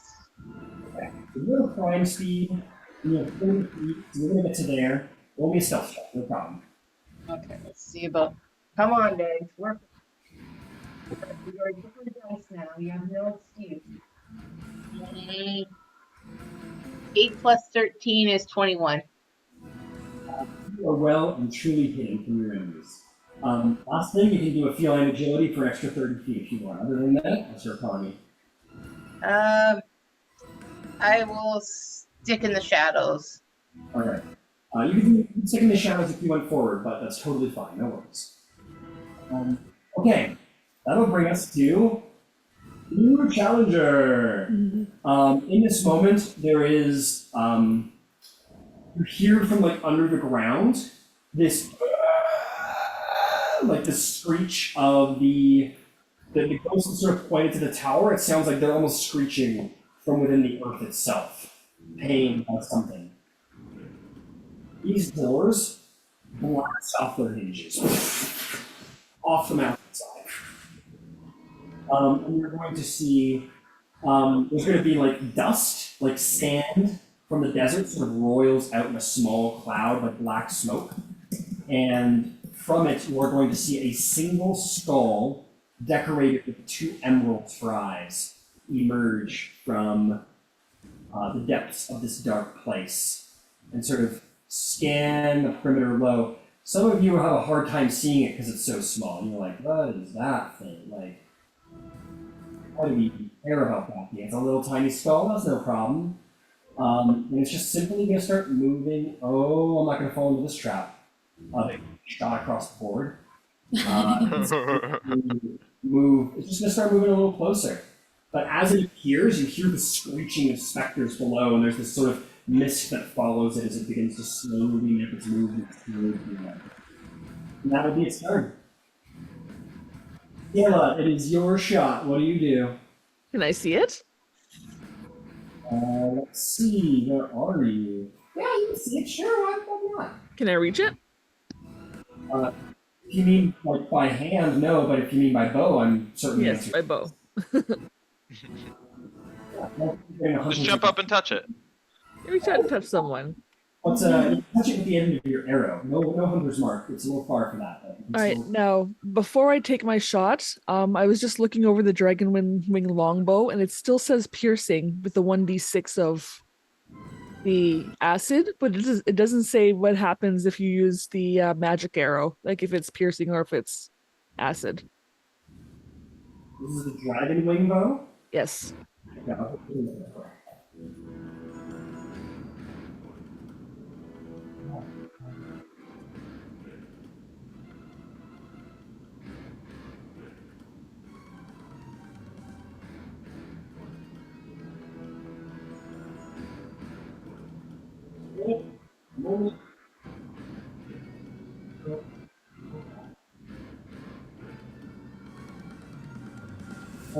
Okay, let's see.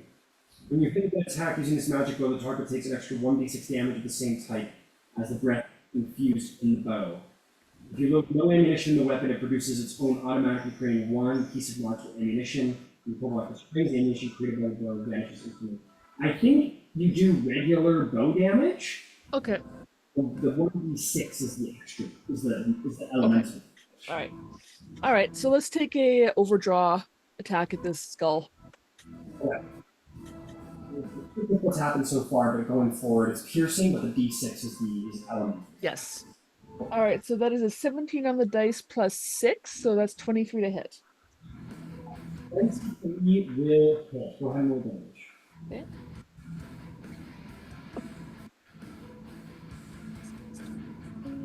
So that's 23 piercing and 4 acid.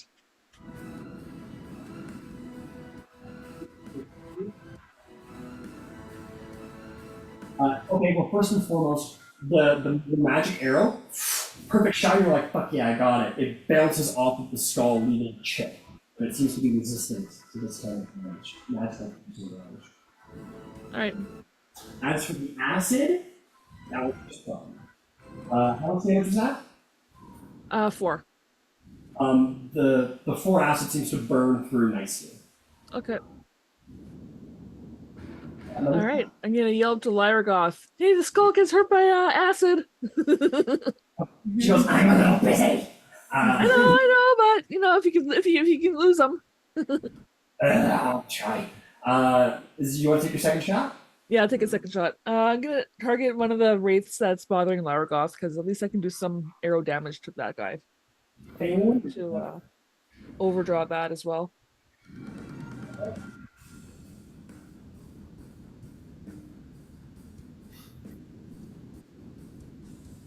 And that is a 17 on the dice, plus 6 is 23. I'll hit just fine. Go ahead and roll damage.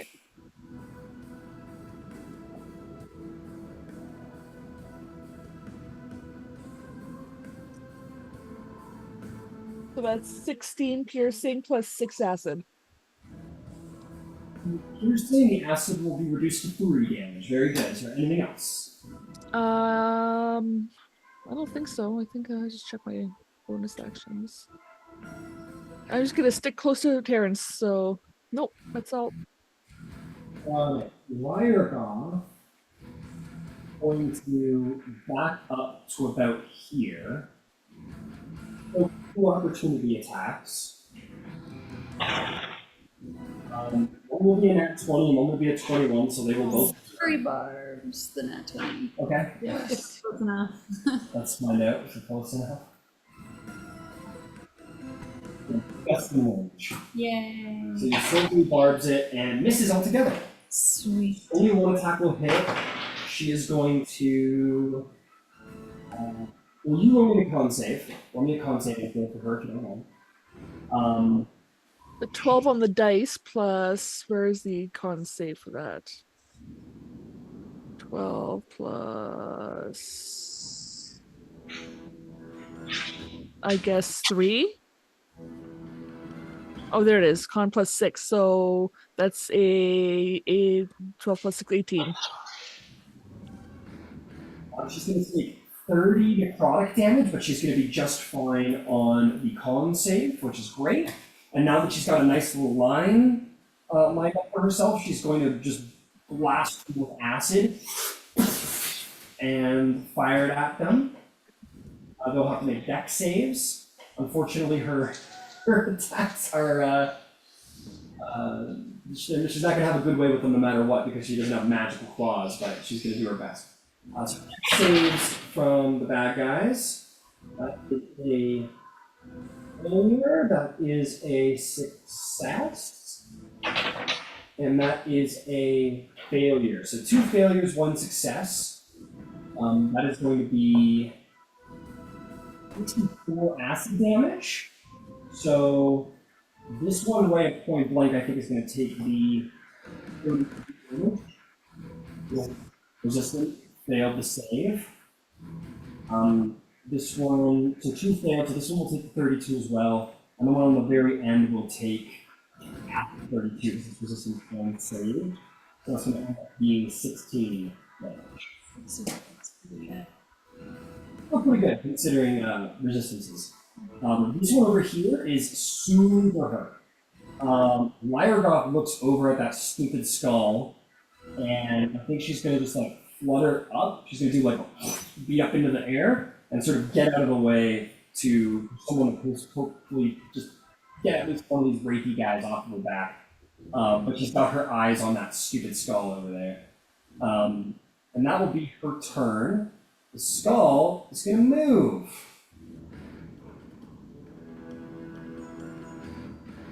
That's all. There's no reaction. Eravir, it's your turn. You got 2 wraiths. What do you do? Going to bonus action, quicken cast haste. Oh, who gets that advantage from the silvery barbs? Oh, that's true. Eravir, you Oh have an advantage. shit. I'll give it to myself. Nice. Fair enough. You compliment yourself in the process. Excellent. And then I will use Sword Burst. Sword So burst. it's a dexterity saving throw for both of them. Ooh, that's close. One's gonna roll a 22, and the other is gonna roll a 15. The 15 fails.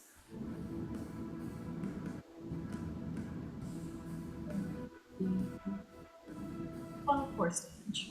12 force damage to that sucker. These blades sort of circle around you and fire off in every direction. The one sort of wisps around, the other wasn't prepared and takes one right in the chest. Max. Incredible. 14. That's the hits, the humble damage. Which one are you hitting? The one who got damaged or the one who's fresh? The one that's damaged, I guess. Okay.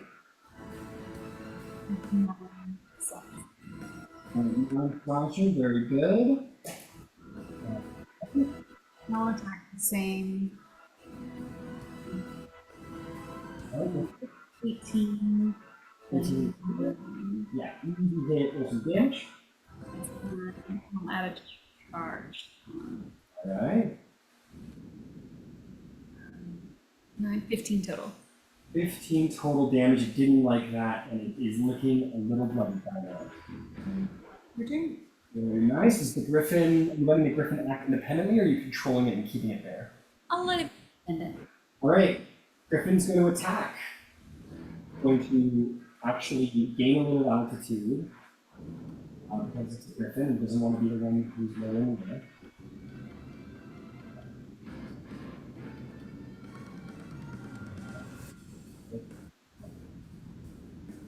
There we go. Flutters up into the air and screeches out at them and is going to take a full set of attacks against the damaged one. So if you'd like to go ahead and do that, go right ahead. You can fly.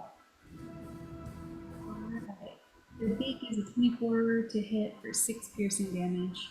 6 piercing damage reduced to 3. Go ahead for the second. Attack. Oh, is an 8. An 8 is going to miss, I'm afraid. Two. But Griffin basically and it is very defensive of you, Erebir, clearly. She very much puts her chest out and sort of pushes you away from the weight, on your back. Just sort of imposes herself and just starts attacking them, protecting you. So, Julia, who's the point? Good job, Julia. I'll give her scritches, or him scritches. Yeah, you give him some scritches, and he probably doesn't notice it because he's in the heat of battle. But you know in his heart he appreciates it. Yeah. Bunny moves forward. Does he actually? Let's find out.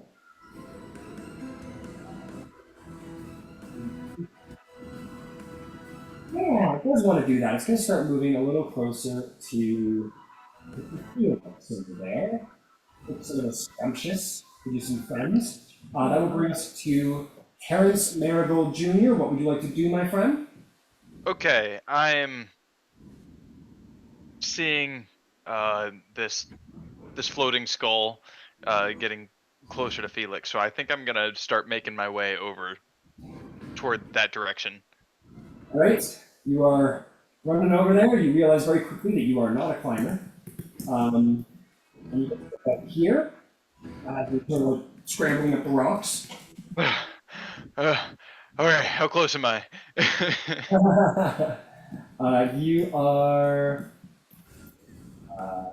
You are 85 feet, we'll say. Okay. Okay, I can do a couple things here. But I think I'm just going to use my action. You say 35 feet? 85. Oh. Yeah, 85. How about from the specters that are around? Let's see. One, let's find out. Yeah, still too far. Yeah, 50 feet to the one near area. Alright, so here's what I'm gonna do. I'm going to cast a guiding bolt.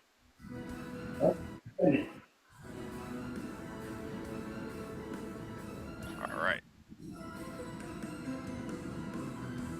Just a regular first level. That is a natural 1. Oh, fuck. Hey, who are you going to shoot? Who was I going to shoot? Yeah, who are you going to shoot? I was gonna shoot the demi-lich.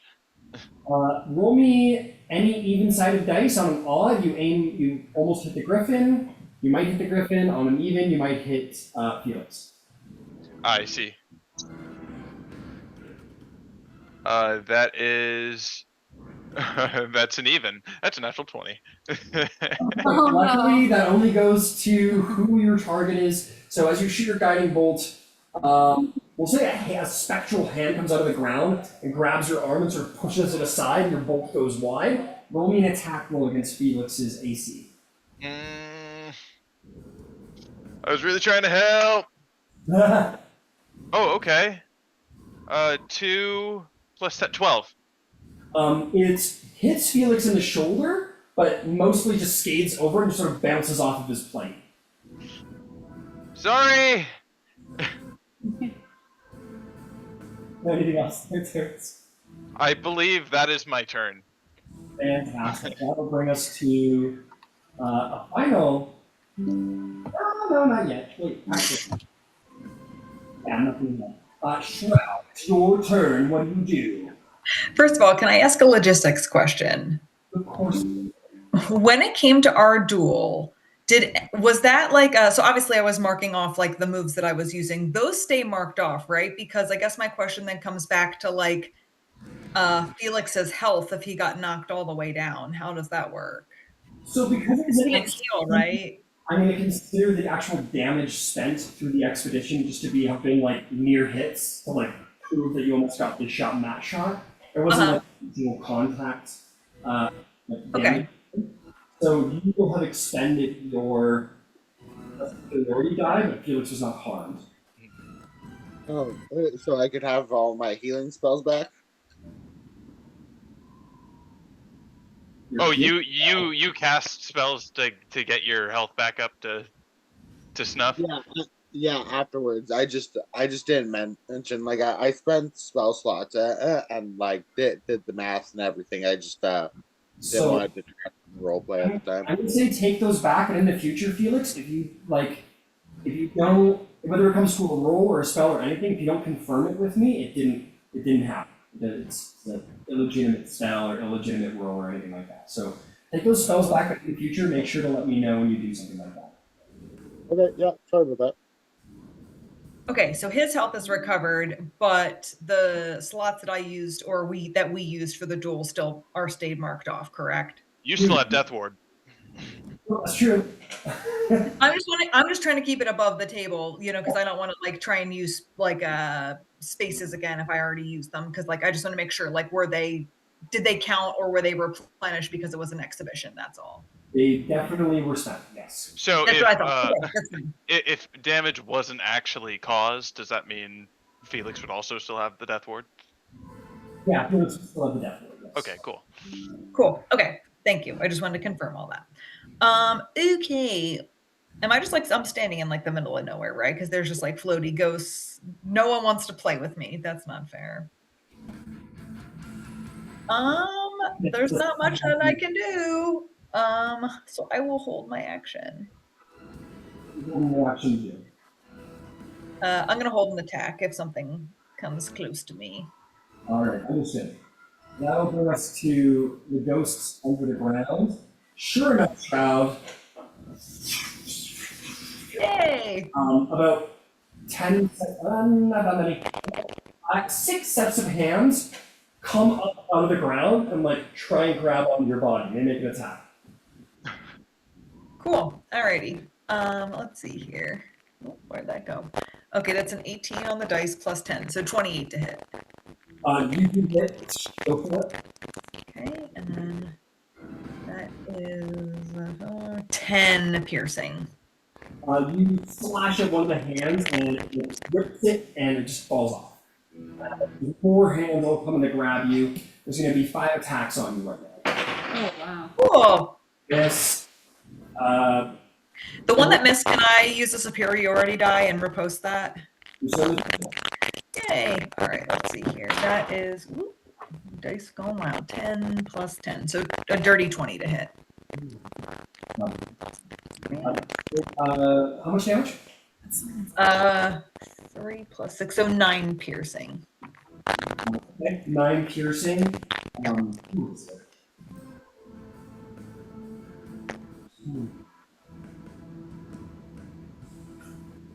So yeah, the other hand just sort of falls apart and the wisp of that creature vanishes altogether. You get Cool. the other hand comes in 21 hit. Yeah. So hit, you're gonna take. I need a con save from you. Okay. 17 plus 9 is 26. You're totally fine, but you're gonna take 8 necrotic damage. 8. Okay.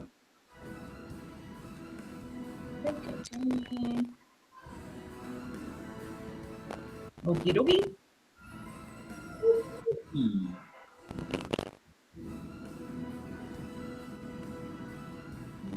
2 more. Miss. And definitely a miss. They're trying to smash you, but they can't get through your armor to actually get to your internals. Okay, that ends the ghosties. That's going to bring us to Felix Rockfield. You're a little surrounded by wraiths right now, my friend. What do you do? So I start a smite him. All right. Um,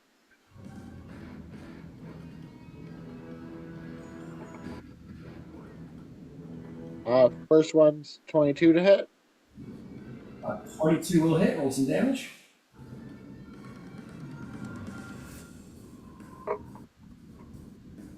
And it'll be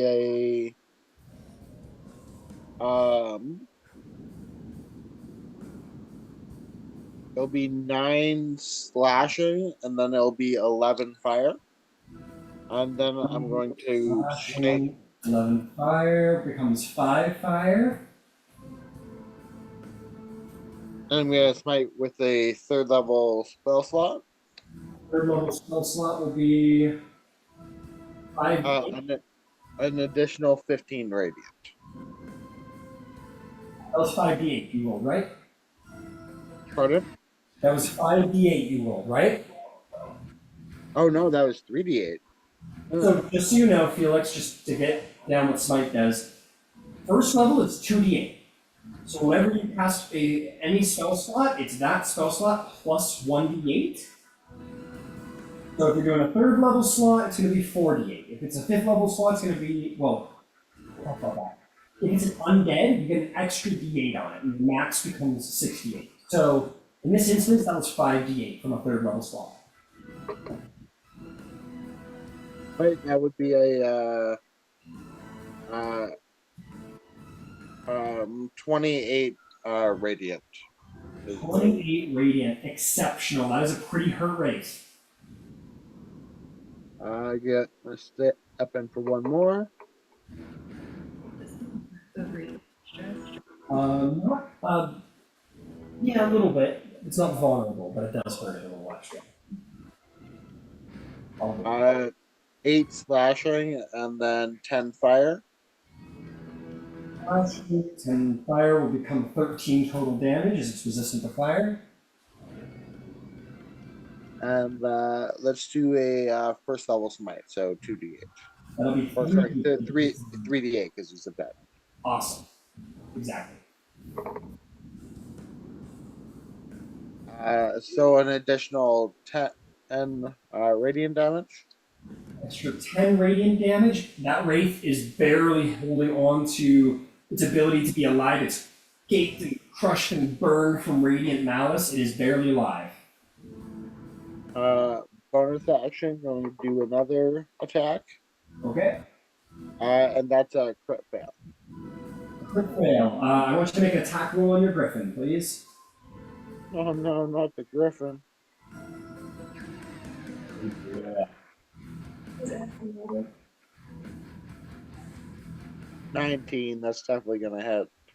You swing a little low and you slash your griffin across the back of the neck. Roll me some damage. 9 damage. 9 damage to your griffin. It didn't like that too much, but it's still your friend. Don't worry, you haven't broken ties yet. Is your griffin acting independently, or are you controlling it? I've been controlling it. Or like I controlled it up to this point, but I'd let it do its own business at this point. I mean, per the slash, it doesn't necessarily know it was you. Maybe it doesn't believe it was you, and it turns around, it flies upward, it's going to make 2 attacks against this one, thinking it attacked it.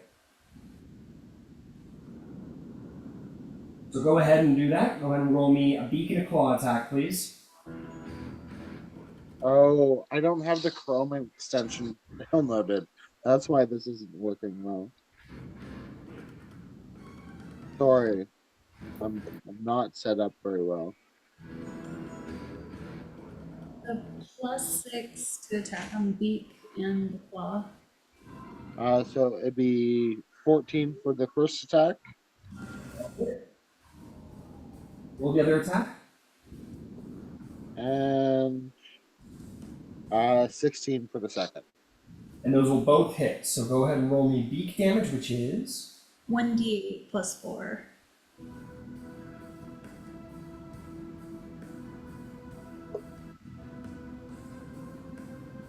So 12 for the first one, and then 6 damage. And then the claw attack will be what damage? 2d6 plus 4. Alright, it'll be 2d6 plus 4, Alex. an additional 12 damage. Oh, this is a good two. And that will be your griffin. And out of curiosity, does she have a name, your griffin? I hadn't and thought of what I'm. I forgot to add in the name, but I will come up with one. Okay. That will bring us to the wraiths. That'll bring us to the wraiths. Also, the strange skull is going to move closer to you there. Oops, he's Oh, right in the no. melee with you, buddy boy. Oh boy. Oh, yeah. Oh no. Oh, yeah. Oh, good golly. That's Don't gonna like be anything next. about that. Oh, these are not fun. The wraiths are going to attack. This one's going to move up to attack. You're really. They don't like attacking you too much, Felix. So they're going to attack your mouth. Oh shit. You didn't name it, so you don't care about it, right? That's gonna. Sorry. That's going to be 9, which will miss a griffin. The next one is going to be modified 20, which will hit. And the last one will just try and attack you because you're a paladin, and it's got a flank, so a straight roll against you. The last one's going to be 21 to hit you, Felix. I'm going to silvery warbs that one. That's going to be a 19 to hit you, Felix. Still hits. Go ahead. Who are you giving advantage to? Myself. Yourself. I need a con save from you, Felix, and a con save from your griffin. 7 for me. And for the griffin.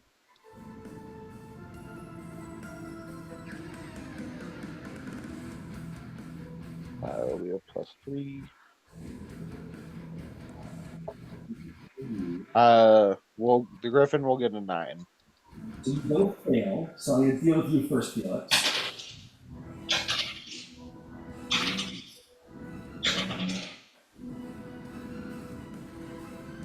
That's going to be 15 damage to you, Felix, and that's going to come from your maximum hit points as well.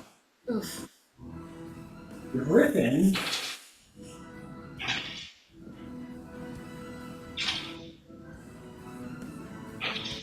That's so many dice. Your griffin's going to take 21 necrotic damage, Oh, and that's fuck. its maximum hit points as well.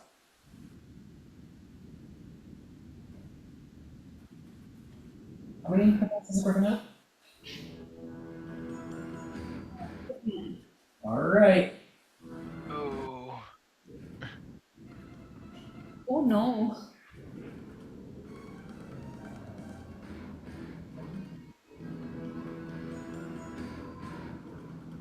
You're Oh shit. looking pretty hurt. Oh no. Ow! I look hurt. Are you said you look hurt too? Yeah, I'm not looking too healthy. Are you bloodied? I would be very bloodied, yeah. Or not very bloodied, but pretty bloodied. I'm worried about you falling out of the sky right now. Okay, let's see here. What's the play? Aravir, you're getting 2 attacks. They're going to be flanking you, so at an advantage.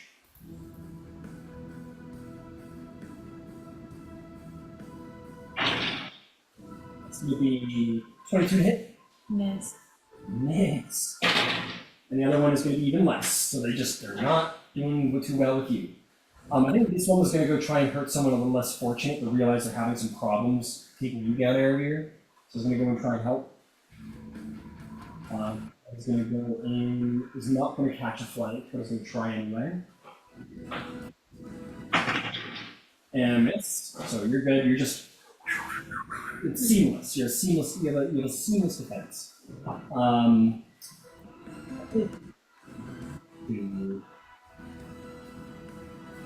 you know what? This one's still melee with the dragons. It's going to attack a dragon, and it's going to nat 20. Oh no. I'm sorry, I can't do it this That's okay. time. I was just waiting for it. I was just waiting for it. I thought about it. Well, how far away are they from me? Close enough. I will silvery barbs it. Oh, I just saved the dragon. What a good guy. 11 misses, so the dragon is saved in that moment. Do you have the reaction? I do. It's I did it before my turn, and then it was my turn, and then everything refreshed. Who are you giving advantage to there, Felix? Oh, I forgot to take advantage on my last turn. Let's see here. Let's give it to Star. All right, Star, you get a little compliment from Felix, makes you feel good, and you're going to get advantage. You know Felix, you know Star's around here somewhere in the shadows, and you're going to get a little advantage, Star, which is nice. Yay. These two weights are going to add advantage attack Lyra. I don't know you well, but take one of these guys out. It seems like that's your thing. Yeah, I'll do that. Don't worry, they'll in the darkness. Another nat 20. Another nat 20. Advantage is a killer. That's going to be a lot. It's going to be... Oh no. 16. That's going to be an additional 32. I don't love that. So it's going to be 47 damage. Yeah, and I need a con save from Lyra. This is a pretty important con save. It's what, necrotic damage? Yeah. Can't hear you, Ciela. 13 plus 6, 19. All right, that's a save. That's not coming out of the max hit points, which we love. But 47 hit points is making Lyra look pretty hurt in this moment. Very bloodied, in fact. Lyra sort of fluttering up there, sort of like almost like an animal backed into a corner, is looking pretty pissed off in the situation. That is going to bring us to, I think that was my last wraith. I think that's going to bring us down to Star. Star, what do you do? Have advantage. You're also muted. I unmute and I remute. Who's the closest Wraith? Let me stab someone. Stab. Probably once more Aravir's little team of tangos over there. What about like the ones closest to Felix? Those ones are much further away. The closest one to you is 45 feet. It's attacking Aravir. The one's attacking Felix. Closest one would probably be 75 feet and up in the air, by the way. Okay, that is the reason why I can't reach. Then what the heck are those things attacking? Aren't those ghosts? Oh yeah, you can go with those guys if you want. You see these like hands coming out of the ground, like grabbing Shroud around the legs. Yeah, those are much closer. Yeah, let's go stab the ghosts. Oh, you got flying speed, so you just right up next to Terrence. Yeah. You'll get on the ledge here. You'll have a nice little flank with Shroud, so you'll have an advantage and from stealth and flank and silvery barbs. So many things. Yes. Let's go do that. Stab. All right. So advantage. Let me roll 2. Okay, dice. Let's have an agreement here of like roll something good. Wow. So do I get stealth? No, I don't get stealth advantage. Okay. Advantage. You definitely have advantage. Yeah, it's just that. Okay, so dagger is 10 plus 9. That's so 19. Copper. 19 will hit. All right, sweet. I swear I'm cursed. Chopper. You'll get that sneak attack. Fucking ass over here. Come here. There's a bit of everything because I also got venom on this one. You do. Yes, so a little bit of everything today.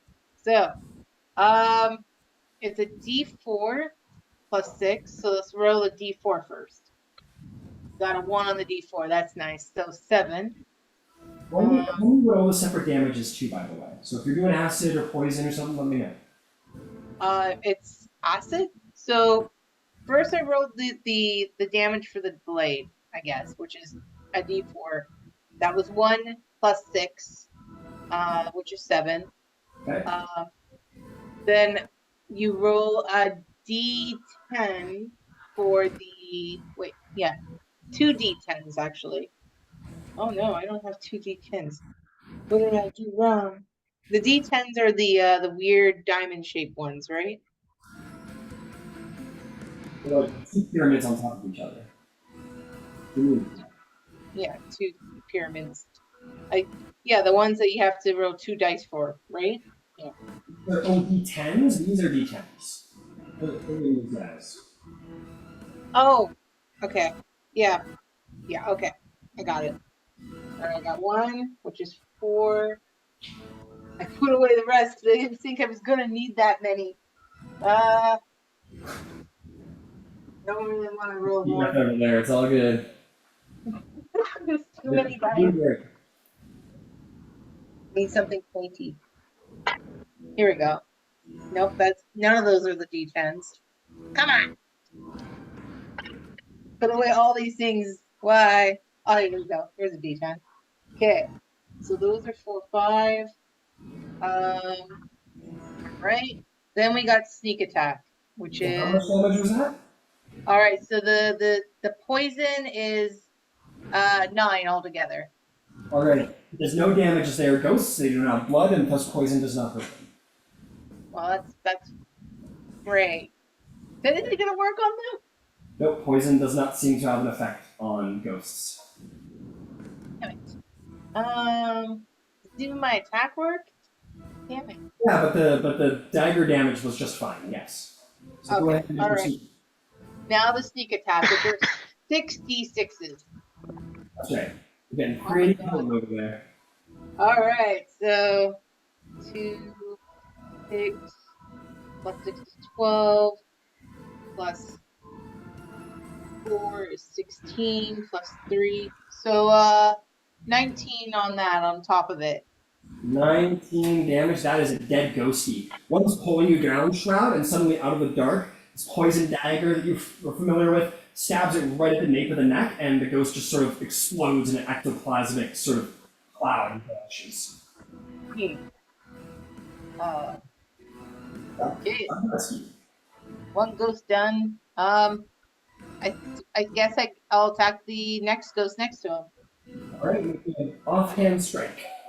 All right, and that will be with the I know. negative 1, which I don't have the ice on it because I didn't think that far ahead. Kind of a 16 plus 10 is 26. 26 will hit, go ahead and roll damage. I believe this is the dragon tooth dagger, right? Yes. Yep, keep in mind you're not attacking a dragon cult member, so you'll just get like the first version of it. Yeah, I didn't prep it anyway, so so it's 3 damage. Oh, right, 3 damage, cool. And, 3 damage. and I'm clearly out of hiding. I don't think I can go back to hiding. So I'm just gonna brave it out. Alright, you brave it out. Alright, fair enough. That is gonna bring us to the totally, probably harmless skull.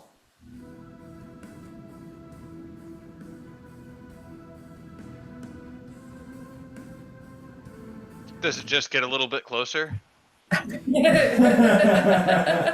It comes up and it says, "Hey, I heard you were looking for someone else over your pickleball team." It floats up and goes. My extended warranty is fine. No, it's going to do something way worse. Ooh, Trying to contact you about your car's extended warranty. yeah. Got your nose, and then he bites you. I got your nose. Yes. He casts got your nose. And once he gets your nose, you die immediately. That was your time. I don't know which attack to do. Let's Oh, do. no. Mm-mm.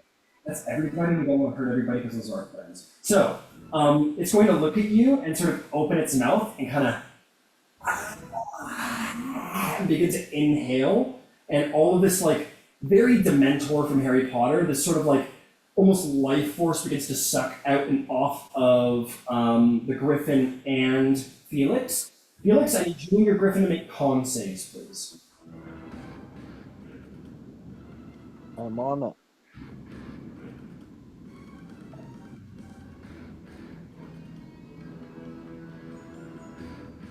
I get a 20 and the Griffin gets 5. Oh no. Okay.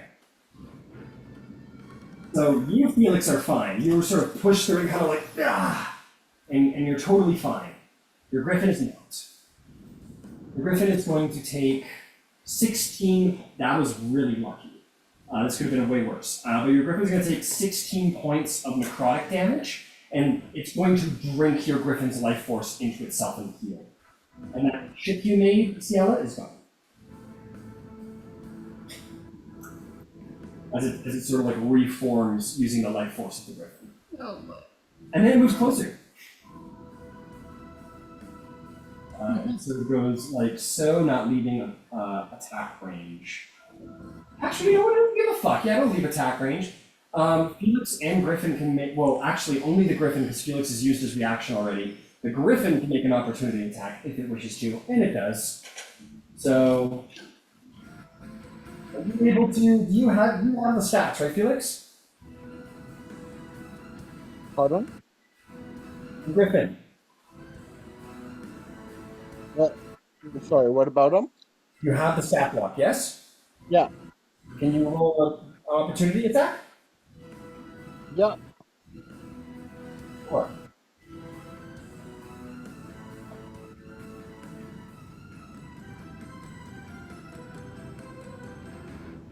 Yeah, so that'll be 21 to hit.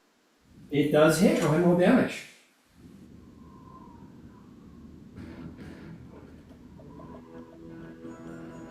Um, 9 damage. 9 damage. As one of the claws rakes across the head of the skull, your Griffin's actual claw will snap, and it does no damage. It is completely immune.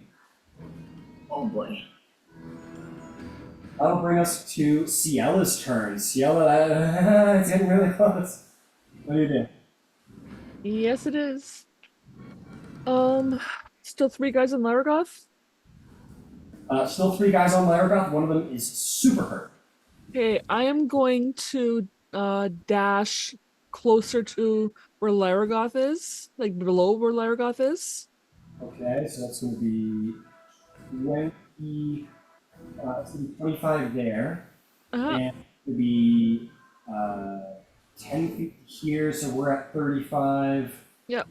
And then you got another. You should walk up there, I think. 25 more feet. I'll give it to you, and I am like right there. Alright, I'm gonna take a shot at one of the wraiths that's bothering Laragoth with Overdraw. How are you taking that if you just took a dash action? No, dash is actually, I have fleet of foot, so dash is a bonus action.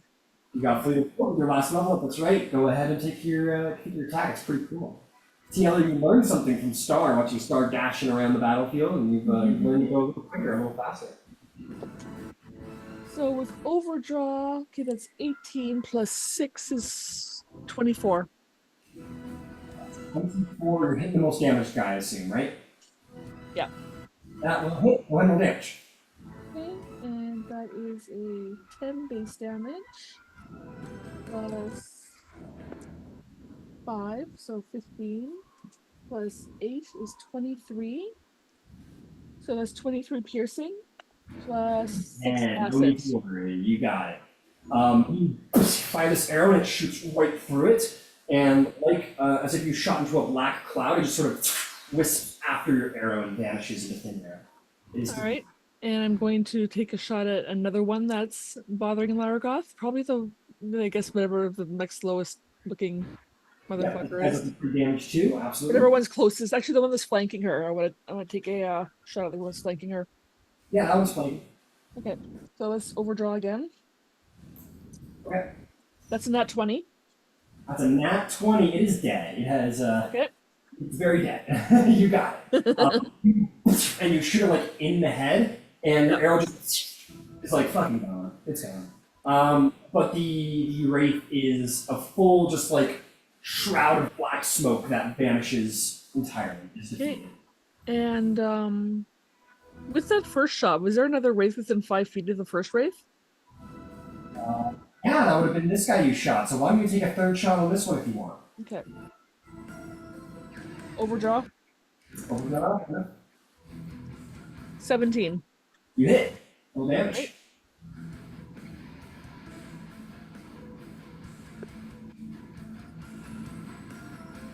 Right. $18 piercing and 2 acid. Piercing with 1 acid. Okay, you shoot that one too, but it is still alive, but it is very, very, very. Okay, and that would be my turn. Fantastic, Cielo. Well done. Okay, I want to see what this guy is doing. Give me about a moment while I figure out what to do with this guy.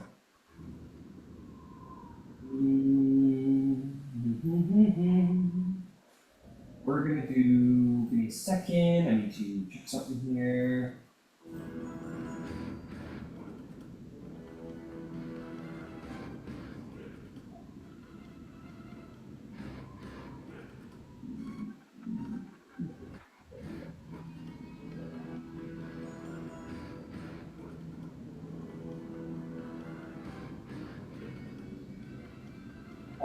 The strange skull is going to move to here.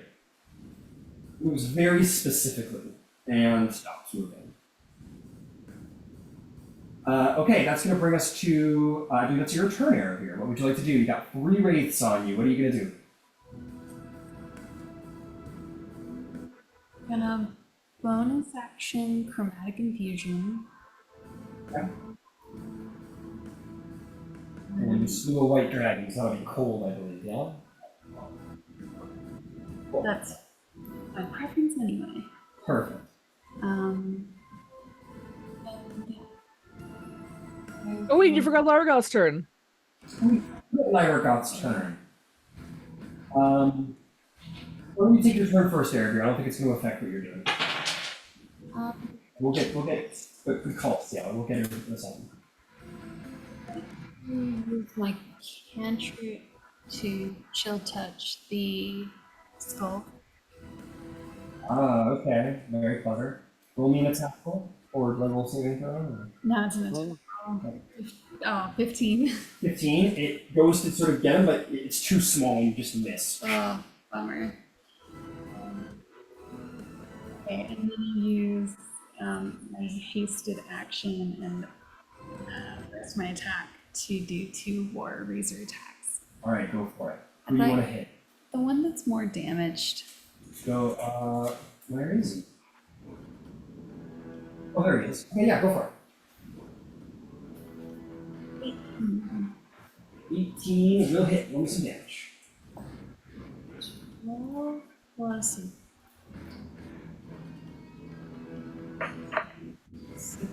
12 plus 2 cold damage. Plus 2 cold damage. It is looking pretty hurt. Alive or unalive? We'll do 1 more attack, another 18, 11, plus 1 cold damage. Which becomes nothing. It is barely hanging on to its unalive existence. It is barely hanging on, but it is still there. Okay, that's my turn. Alright, now done. I'm gonna hit Lyragoth really quick, who doesn't get the breath weapon back. I think he's going to take some claw attacks at this one wraith that won't leave it alone. Two claw attacks. Why don't you do it, Cielo? It's your dragon after all. You get all the fun away. Go ahead and make claw attacks, Cielo. Okay, that is a 15 plus. It It hits? Okay. And just pulling up the sheet again. The claw attack is. Okay, let's go with the claw attack. No, bite attack. Bite attack is higher damage. She's gonna save the bite attack for the skull. Oh, okay, so let's do the skull. Well, you can tell her to do That- whatever. Like, if you see I want to call it and be That's like, okay. "Mm, Claw attack's fine. So that's that was to hit, so that is a 2d6 plus 4. Yep. That is 9 plus 4, 13 damage. you- Plus, yep, that's it. 13 damage. Okay. And she does another one? 3 attacks. Okay, let's do another one then. That is a 15 plus another 15 to hit. 15 plus where is it? Plus 7, so 22. Yeah, you definitely hit. Roll me some claw attack. Okay. That is 7 plus 4, 11. 11 will be reduced to 5. It is barely alive. Go ahead and give me that bite. She'll decide to spend it. Okay. And the last one is a 13 plus 7, dirty 20. That will certainly hit. Go ahead and roll me that damage. That is a 10 damage. Damage will be reduced to 5. And it'll be just enough to vanquish the evil spirit. Oh, thank God. Yeah, she finally gets away and she's gonna just like take a little breather over here. She's gonna just take a little, she's gonna take like a little break. Yeah. She just sort of like flies blind. She just kind of opens her wings and she's just kind of giving herself around to just kind of like take a breath and then she's gonna get back in the fight. Yeah. I'll tell you what, Terrence. I know it's your turn, but we're well over time, so we'll start we'll continue the fight next session with Terrence, and that way we're not changing things up too dramatically for our next fight. And we'll pick it up next week, but we'll see if you guys survive the cursed island of chalk and undeath. Chalk Island. Of hopscotch. Yeah. If we survive this, it's gonna be like, here's your fucking chalk. It actually turns out it wasn't the right plant, so. Oh my goodness. Don't Like, actually, it can be quite a deceiving plant. This isn't quite chalk. You can tell by the leaves. You guys are like, no. No. We'll pick it all up next week and see what happens. All right. All right. Bye, Good night, guys. guys. Good night.